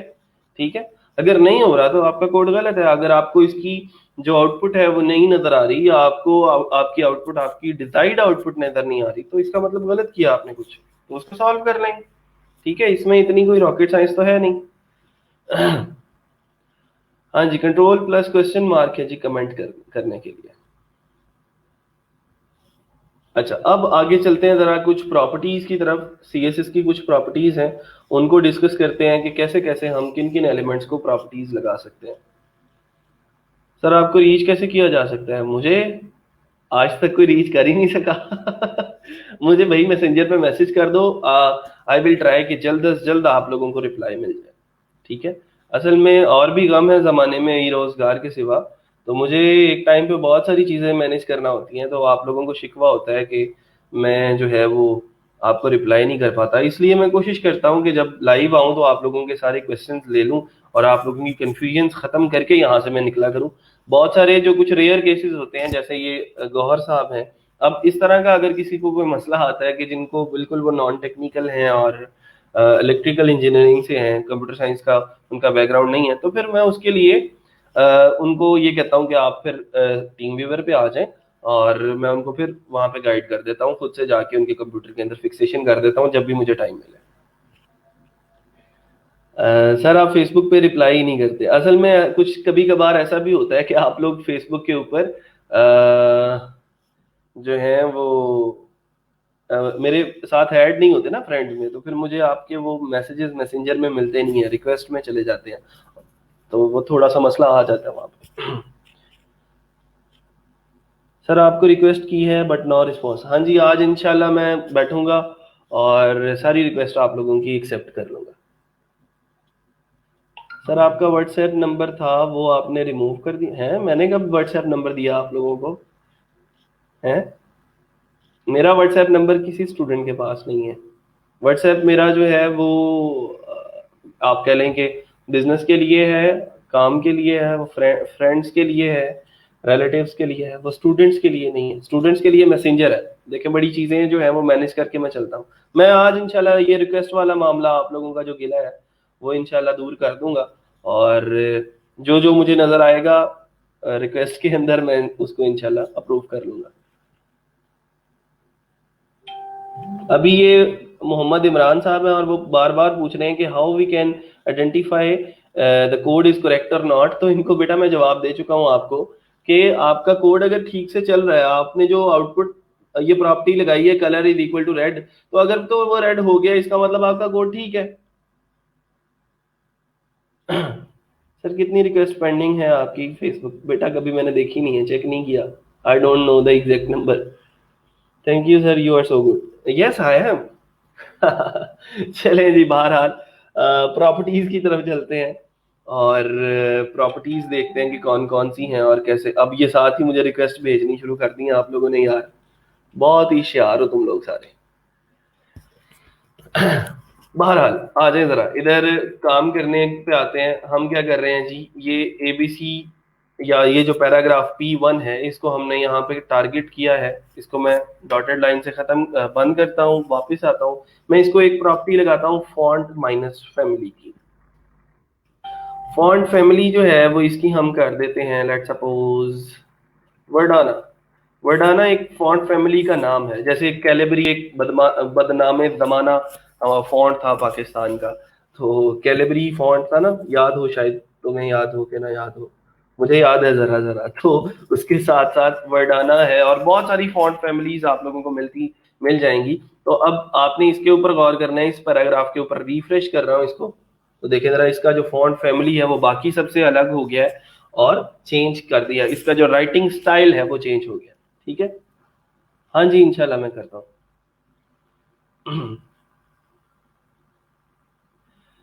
सिंटेक्स एरर पीएचपी में आता है, यहाँ पे नहीं आएगा। ठीक है,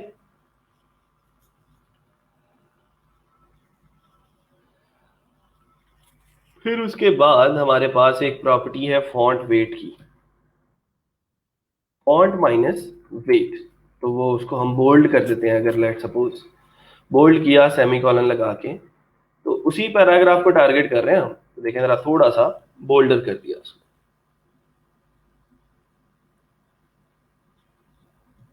हाँ जी, एरियल भी है जी। अच्छा जी, फॉन्ट वेट जो है वो बोल्ड कर दें, बोल्डर कर दें, आपकी अपनी मर्जी है। ठीक है, फिर उसके बाद पैडिंग शेडिंग लगा सकते हैं आप इसको। पैडिंग क्या होती है, चलें आ जाए जरा पैडिंग की तरफ। पैडिंग हम लगा देते हैं इसको, लेट सपोज 50 पिक्सल। अब पैडिंग से क्या होगा, रिफ्रेश किया, पैडिंग से ये होगा कि उसके बॉर्डर और उसके टेक्स्ट टेक्स्ट के दरमियान में जो फासला है वो इंक्रीज कर जाएगा चारों तरफ से। ठीक है, इधर से भी 50 पिक्सल, ऊपर से भी 50 पिक्सल, साइड से भी 50 पिक्सल, और नीचे से भी 50 पिक्सल की जगह जो है वो छोड़ देगा। पैडिंग जो है वो ये करेगा। अच्छा जी, फिर उसके बाद मार्जिन शार्जिन लगाना है, तो मार्जिन मैंने आप लोगों को लगा के बता दिया। इसके मार्जिन लेफ्ट और मार्जिन राइट आप लोग इसको लगा सकते हैं। किसी भी जो है वो एलिमेंट को आप लोग लगा सकते हैं। बॉडी बॉडी का है जी, बॉडी का अगर हम टैग कॉल करते हैं, मैं अगर यहाँ पे आप लोगों को पूरी बॉडी को कॉल किया, पूरी बॉडी को कॉल करके उसका जो बैकग्राउंड कलर है, बैकग्राउंड माइनस कलर, ये इसकी प्रॉपर्टी है बैकग्राउंड माइनस कलर की, उसको हम कोई भी वैल्यू दे देते हैं। पाउडर ब्लू, ये एक कलर है, उसका नाम है पाउडर ब्लू। सेमीकोलन लगाया, वापस आए तो पूरी की पूरी जो बॉडी है उसका जो बैकग्राउंड कलर है वो चेंज हो जाएगा और ये हो जाएगा। अच्छा, एक और इंटरेस्टिंग बात बताता हूँ आप लोगों को। एक और एक्सटेंशन है। हम चलते हैं जरा, अल्लाह तो भला करे, डैपर पे चलते हैं। मैं ये चाहता हूँ, अगर मैं किसी वेबसाइट की कॉपी कर रहा हूँ या मैं किसी वेबसाइट की जो कलर स्कीम है वो मैं देख रहा हूँ, तो हर एक कलर के अंदर बहुत सारे शेड्स होते हैं। जैसे ये कलर है, ये, और इसके नीचे ये शायद आप लोगों को ये बॉर्डर पे नजर आ रहा है एक कलर, उसका और उसका कलर जो है वो डिफरेंट है। अब इसका एग्जैक्ट नेम क्या है या इसका एग्जैक्ट नेम क्या है वो हमें नहीं पता। तो कलर के जो शेड्स होते हैं, डार्क, लाइट, तो ये इन हर एक कलर का एक स्पेसिफिक कलर कोड होता है। ठीक है, तो उस कलर कोड के जरिए हम उसको फाइंड आउट कर सकते हैं। अगर मैंने ये वाला कलर रखना है, ये जो ई का कलर है, या फिर ये जो डी का ये येलो सा कलर है ये रखना है, या फिर ये ऑरेंज या जो भी येलो सा है, मुझे तो कलर के नाम भी नहीं पता होते, तो मैंने यहाँ से एक कलर एक्सटेंशन करनी है जिसका नाम है कलर जिला। क्या एक्सटेंशन है उसका, कलर जिला के नाम से एक्सटेंशन है। तो कलर जिला के नाम से गूगल क्रोम की एक्सटेंशन को आप लोग इंस्टॉल कर लेंगे, और यहाँ यहाँ पे एक छोटा सा आइकन जो है वो आपके पास बन जाए। मेरे पास ऑलरेडी ये एडिड है, तो मैं क्या करूंगा, उस एक्सटेंशन के ऊपर जैसे ही मैं क्लिक करूंगा वो एक्सटेंशन ऑन हो जाएगी, और मैं वेबसाइट के जिस भी हिस्से के ऊपर मूव करता हूँ, अगर मैं इस हिस्से के ऊपर मूव कर गया हूँ तो वो ऊपर आप लोगों को ये बार नजर आ रहा है, इसके अंदर वो उसने बता दिया कि इसका जो कलर कोड है वही है। फिर मैं किसी और हिस्से के ऊपर मूव ऑन कर देता हूँ, ये ई के ऊपर मैंने इस कर्सर को ले गया, इसके ऊपर जैसे ही क्लिक करूंगा तो इसका जो भी कोड होगा ऑटोमेटिकली कॉपी भी हो जाएगा। ठीक है, और कॉपी होने के बाद मैं उसको जहां पे भी रखना चाहूँ, अगर मैं पाउडर ब्लू की जगह पे उसका जो कलर है वो यहाँ पे पेस्ट कर दूं, ठीक है, वो कॉपी हो गया, सिर्फ मैंने कंट्रोल वी से पेस्ट किया है। तो अब मेरी जो वेबसाइट का बैकग्राउंड कलर है वो इतना डार्क हो गया। ठीक है, तो ये सेम कलर है ई वाला। अगर मैंने इसको चेंज करना है, फिर दोबारा से मैं इसको ऑन करता हूँ, और जो भी कलर मैं इसका ट्विटर वाला कलर अगर रखना चाहता हूँ तो ट्विटर वाला कलर रख लूंगा। अगर मैं इसका ये वाला कलर रखना चाहता हूँ, ठीक है, तो ये वाला कलर रख लेते हैं। सही से सिलेक्ट नहीं हुआ, ये ले, ये मैंने इसका ये जो भी कलर था, आई थिंक डार्क ब्लू था, उसको मैंने कॉपी किया और यहाँ पे पेस्ट कर दिया। और वापस आते हैं, तो ये सेम कलर जो डेपर के हेडर पे लगा हुआ है वो हमने इसके बैकग्राउंड पे लगा लिया। ठीक है, तो इससे ये होगा कि हमें कलर्स के नाम याद रखने नहीं पड़ेंगे और हम उसके कोड के जरिए उसको लगा सकते हैं। सर लगता है आपको नाम याद नहीं रहते। हाँ जी, मुझे भूलने की बीमारी है, मुझे नहीं कुछ भी याद रहता, लेकिन वो बात वही कि मैं लोगों से मुलाकातों के लम्हे याद रखता हूँ। मैं बातें भूल भी जाऊं तो लहजे याद रखता हूँ, तो मुझे नाम याद नहीं रहते, मुझे लहजे याद रह जाते हैं। तो एक्सटेंशन का नेम, सर एक्सटेंशन का नेम बता दें अगेन। एक्सटेंशन का नाम है जी कलर जिला, कलर जिला। तो ये इसको आप लोग कर लेंगे तो आप लोग किसी भी वेबसाइट का जो कलर स्कीम है उसको कॉपी कर सकते हैं। ओके जी, दैट्स ग्रेट। आगे चलते हैं। अब हमने क्या किया, ये बहुत बुरा सा कलर कर लिया, हम इसको दोबारा से पाउडर ब्लू कर देते हैं।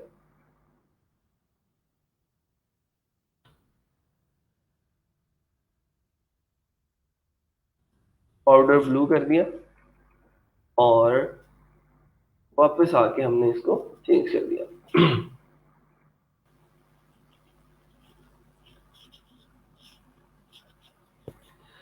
अच्छा जी, ये तो हो गया हमारा बैकग्राउंड कलर।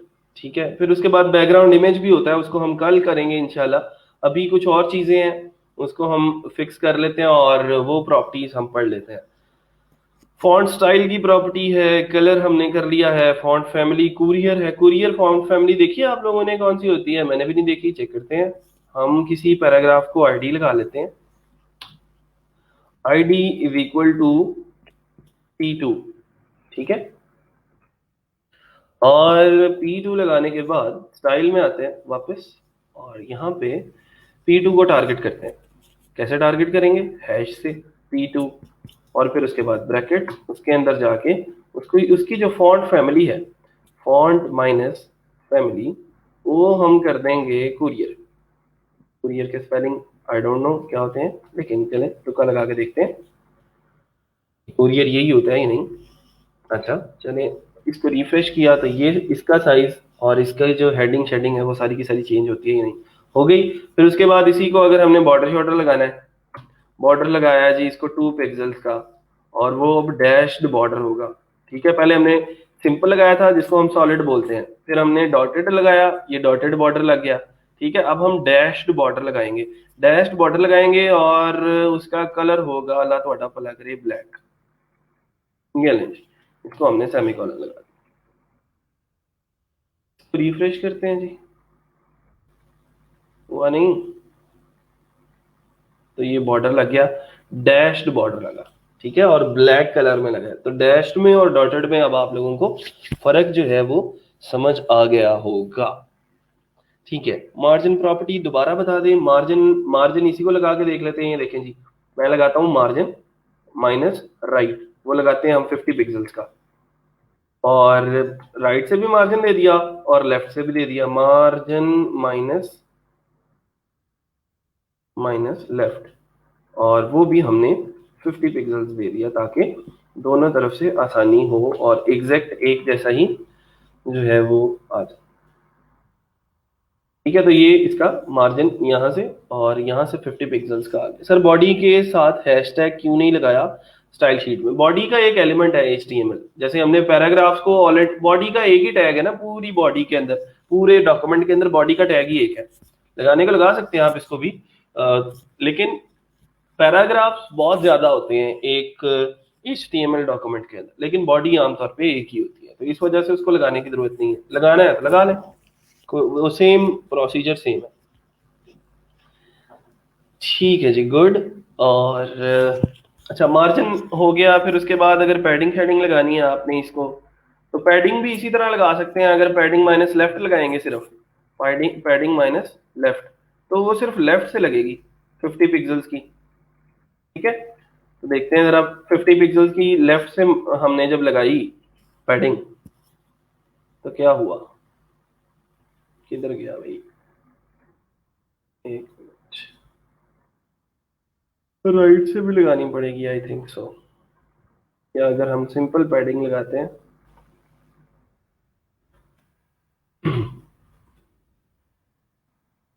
फिर क्या करता है, क्यों नहीं लगा रहा भाई, क्या मसला है? मार्जिन खत्म किया, पैडिंग लगाई पैराग्राफ को।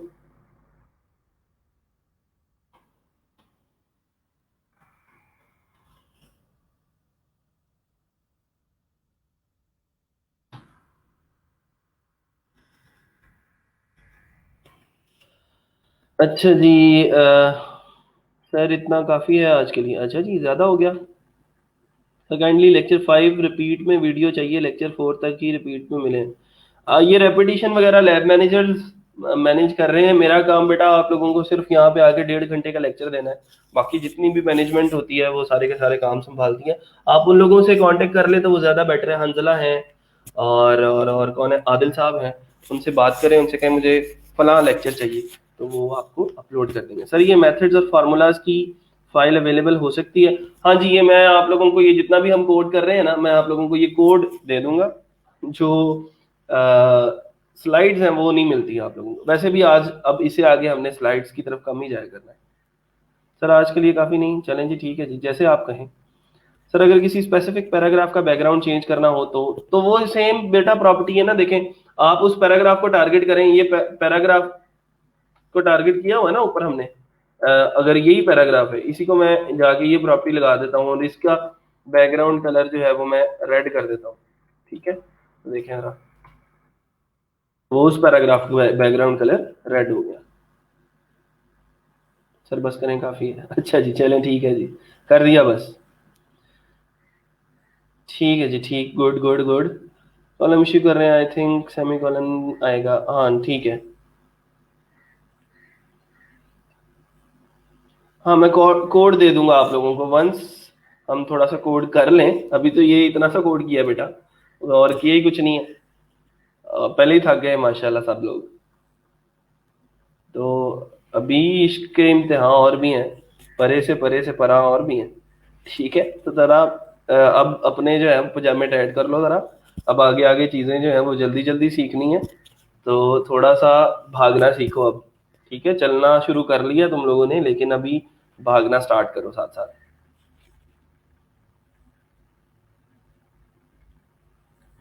असाइनमेंट यही है बेटा कि जो जो प्रॉपर्टीज हमने पढ़ी हैं उनको खुद से इंप्लीमेंट करके देखें, और तीनों मेथड्स से इंप्लीमेंट करेंगे, यही असाइनमेंट है।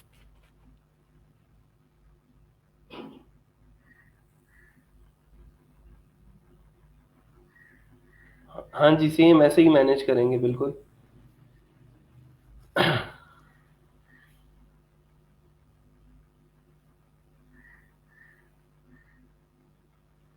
तीनों में से कौन सा बेस्ट मेथड है? तीनों में से बेस्ट मेथड की बात अगर करें तो एक्सटर्नल सीएसएस है। हाँ जी, इंशाल्लाह वो जो है वर्डप्रेस कंप्लीट, क्या कंप्लीट से ज्यादा करके भेजेंगे। ठीक है जी।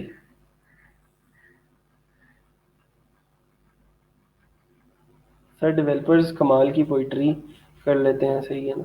हाँ जी कर लेते हैं, डेवलपर्स को क्या मसला है भाई, डेवलपर नहीं कर सकते? लिंक का बता दें, क्या लिंक का बताना है भाई? ये देखो, ये लिंक का टैग है सिंपल। इसको मैं अगर इस लिंक के टैग को मैं रिमूव कर देता हूँ यहाँ से, ये लो जी, ये लिंक का टैग गया, रिमूव कर दिया हमने यहाँ से, सेव किया इसको, वापस आया तो सारी की सारी सीएसएस का ऐसा ऐसी की तैसी हो जाएगी और सिर्फ एचटीएमएल की चीजें रह जाएंगी। लेकिन अगर मुझे यहाँ पे लिंक लगाना है, ठीक है, तो उसके लिए मुझे लिंक का टैग लिखना पड़ेगा। लिंक का टैग लिखा, उसके एचआरएफ के अंदर मैंने style dot C S S, वो फाइल जो मैंने सी एस एस के कोड करने के लिए बनाई थी उसका नाम मैंने simple style dot C S S में लिख दिया, बस इतना सा काम। तो अब रिफ्रेश करेंगे तो वही सी एस एस दोबारा से इंप्लीमेंट हो गई। हाँ जी, इश्क किया है जी अपने काम से, अपने बिजनेस से, अपनी मेहनत से और अपनी लगन से। इसके अलावा और जो है वो कुछ है नहीं, ठीक है। मतलब यही जिंदगी है, और अपना कैरियर, लोगों की खिदमत, पाकिस्तान की खिदमत, यही हमारा इश्क है,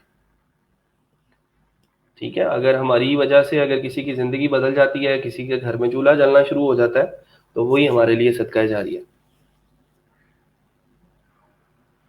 चलें जी, ठीक है, फिर आज के लिए इतना ही। और आई थिंक सो कि सारी चीज़ें जो है वो क्लियर हो गई हैं आज की जितनी पड़ी हैं। और कल को इंशाल्लाह हम सीएसएस की और ज़्यादा प्रॉपर्टीज़ को डिस्कस करेंगे। मेथड्स हमने आज क्लियर कर दिए हैं, और इन मेथड्स के ज़रिए हम जो प्रॉपर्टीज़ हैं, प्रॉपर्टीज़ के लिए मैंने आप लोगों को एक वेबसाइट बता दी थी W3 Schools के नाम से, ठीक है। W3schools.com पे जाएंगे तो सीएसएस का एक सेक्शन भरा पड़ा है। तो आप लोग क्या करेंगे, उसके सीएसएस के सेक्शन के अंदर जाके सिंपल जो है वो सीएसएस लर्न करना शुरू करें। सीएसएस की यही वाली प्रॉपर्टीज में आप लोगों को देखें, आप लोगों को मिल जाएंगी। इमेज का सोर्स लग रहा है, और ये देखें, वो पहले लिंक करना बता रहा है कि एच उसको हमने लिंक के टैग के अंदर लिंक कैसे करना है। फिर उसके बाद नीचे आप लोगों को उसका सीएसएस का इंट्रोडक्शन बता देगा। फिर कलर्स के ऊपर आ जाएगा कि कलर्स क्या होते हैं,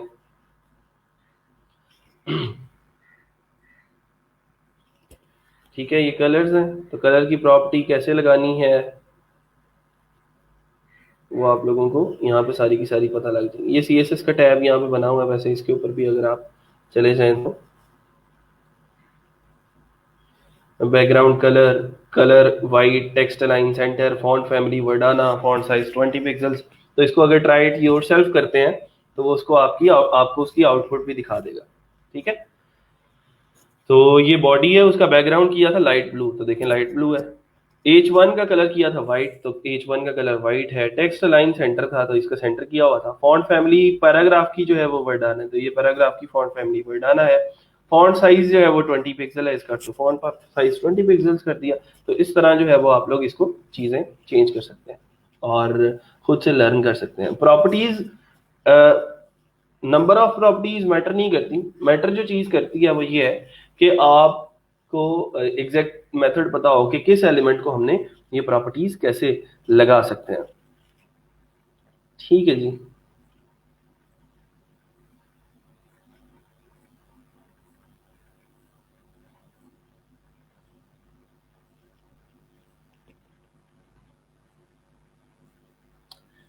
ठीक है, ठीक है, ठीक है, ठीक है, ओके। नहीं, डायरेक्ट ओपन ना करें फरीहा, आप HTML के साथ जब आपने लिंक कर लिया उस CSS की फाइल को, तो फिर आप उसी HTML की फाइल को ही ओपन करें। CSS वाली फाइल को सिर्फ सबलाइम के अंदर ओपन करके उसके अंदर कोड करके सेव करते जाएं। बाकी ओपन आपने HTML की फाइल को ही करना है। आई नो कि आपने वो जैम्प नहीं इंस्टॉल किया हुआ, आप डायरेक्टली काम कर रही हो, तो वो आप HTML की फाइल को ही ओपन करोगी, क्योंकि आपने लिंक कर लिया ना HTML को CSS के साथ। तो उसको आपको CSS को ओपन करने की जरूरत नहीं है। सर जी, मैं डेली आपसे कैनवा प्रो की इंस्टॉलेशन के बारे में पूछती हूँ और आप इग्नोर कर देते हैं। हाँ जी, मैं हूँ ही ऐसा जी, मैं बहुत बुरा हूँ। और मैं क्या कर सकता हूँ। अब देखो, मैंने आपको बताया है कि कैनवा प्रो का सारा इंस्टॉलेशन का मैंने आप लोगों को मेथड बता दिया है। अब जिन लोगों ने किया है वो भी तो आपके जैसे स्टूडेंट्स ही है ना, मैंने उनको जा जाके हर एक को उसके घर पे तो नहीं बताया कि भाई ये ऐसे होना है। इंस्टॉलेशन का तरीका आप लोगों के सामने है, सारे के सारे स्टेप्स आप लोगों के सामने हैं। मैंने आप लोगों को एक मशवरा दिया था, मशवरा ये था बेटा कि आप लोग आपस में एक दूसरे के साथ कम्युनिकेट किया करो और एक दूसरे की हेल्प किया करो। जैसे अभी अभी लुबना को मसला आ रहा है ये कैनवा की इंस्टॉलेशन के अंदर, तो अगर किसी ने इंस्टॉलेशन कर लिया है, कैनवा प्रो इंस्टॉल कर लिया है या कैनवा प्रो जो है वो मिल गया उसको, तो आप लोग उसकी हेल्प कर दो। ठीक है, मेरे लिए ये थोड़ा सा नामुमकिन सा हो जाता है कि आप हर एक बंदे को जाके मैं जो है वो उसके मेथड शेयर करता रहूं। ग्रुप हमने इसीलिए बनाया ना कि ग्रुप के अंदर सारी इंस्ट्रक्शंस मैं आप लोगों को दे दूं और उसके अंदर मैं आप लोगों को स्टेप्स बता दूं कि ये काम आपने ऐसे ऐसे करना है।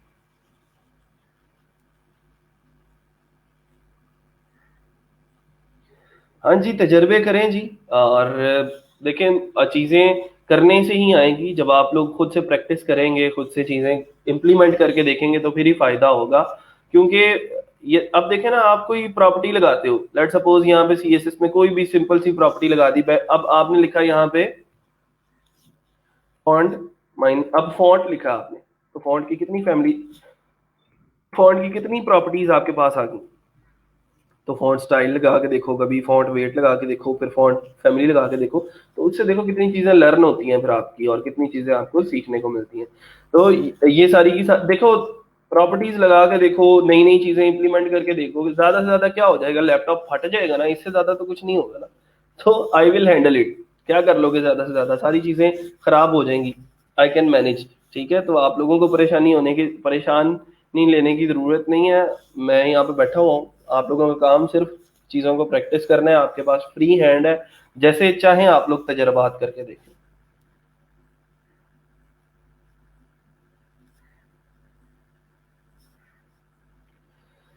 पेडल वेबसाइट, सर किस लिए पेडल जो है वो मैं पेमेंट्स वगैरह जो है वो रिसीव करने के लिए और सेंड करने के लिए यूज करता हूँ। ठीक है, सॉफ्टवेयर सेल कर सकते हैं हम इसके ऊपर, किसी भी किस्म की जो आप लोग कह सकते हो कि सेलिंग और परचेजिंग है वो इसके जरिए हो सकती है। अभी मैंने आप लोगों को दिखाया, ये ऑस्ट्रेलिया का एक क्लाइंट है मेरा, जिसने वो पेमेंट जो है वो सेंड किया, मुझे बताया भी नहीं उसने। लेकिन आप पूरी पूरी दुनिया में बैठे लोगों से पेमेंट्स मंगवा सकते हो पेडल को यूज करके, और अपने वेबसाइट के अंदर भी इसको एम्बेड कर सकते हो। ठीक है। अच्छा जी सर, ये कोड दे दें प्लीज। हाँ जी, मैं कर दे देता हूँ। सर ना क्या करें, ऐसे बच्चों की जान नहीं। सर वीडियो मेकर एफएक्स की लॉगिन आईडी जो आपने बताई थी रॉन्ग आ रही है। हाँ जी, वो आपकी रॉन्ग आनी है, मुझे पता है। ये भी मेरा कसूर है, मैंने गलत आपको यूजर नेम और पासवर्ड दे दिया, and I am sorry about that.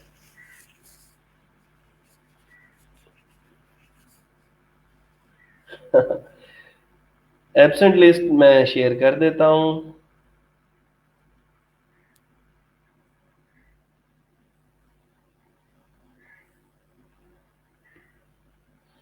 ठीक है, वेरी गुड। राना जहां से उन्होंने गिग बना ली है लोगों की, शायद कोई इंस्टॉलेशन प्रोसेस यूट्यूब और स्टैक ओवरफ्लो है।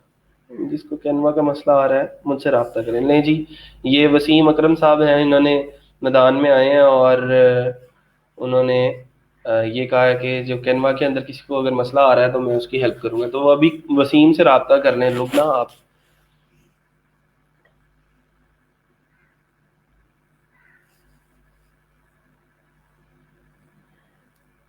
ठीक है, गुड। कोई भी नहीं करता सर उल्टा फजूल कमेंट स्टार्ट। नहीं, आप देखें, वसीम से रब्ता करें, अगर कोई मसला आएगा फिर मुझे बताएं। ठीक है, अगर नहीं होता आपका कैनवा इंस्टॉल तो फिर मुझे बताएं, मैं आपको भी टीम मेंबर पे ले लूंगा। आज जो है वो मेरी मीटिंग है ये गौहर साहब के साथ। ठीक है, रोजाना का मैं एक एक बंदा जो है वो टीम मेंबर पे लेके आप लोगों के प्रॉब्लम सॉल्व करना शुरू करता हूँ। आई होप सो कि 1-2 साल में हो जाएंगे इंशाल्लाह।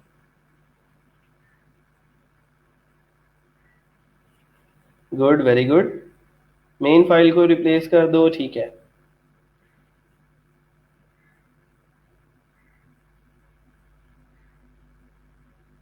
हाँ जी, हाँ जी, सारा कसूर मेरा ही है, बिल्कुल। मैं हूं ही ऐसा। ठीक है जी, आज के लिए इतना ही। इंशाल्लाह फिर मिलते हैं छोटी सी ब्रेक के बाद। अपना और अपने घर वालों का ख्याल रखिएगा। अल्लाह हाफिज।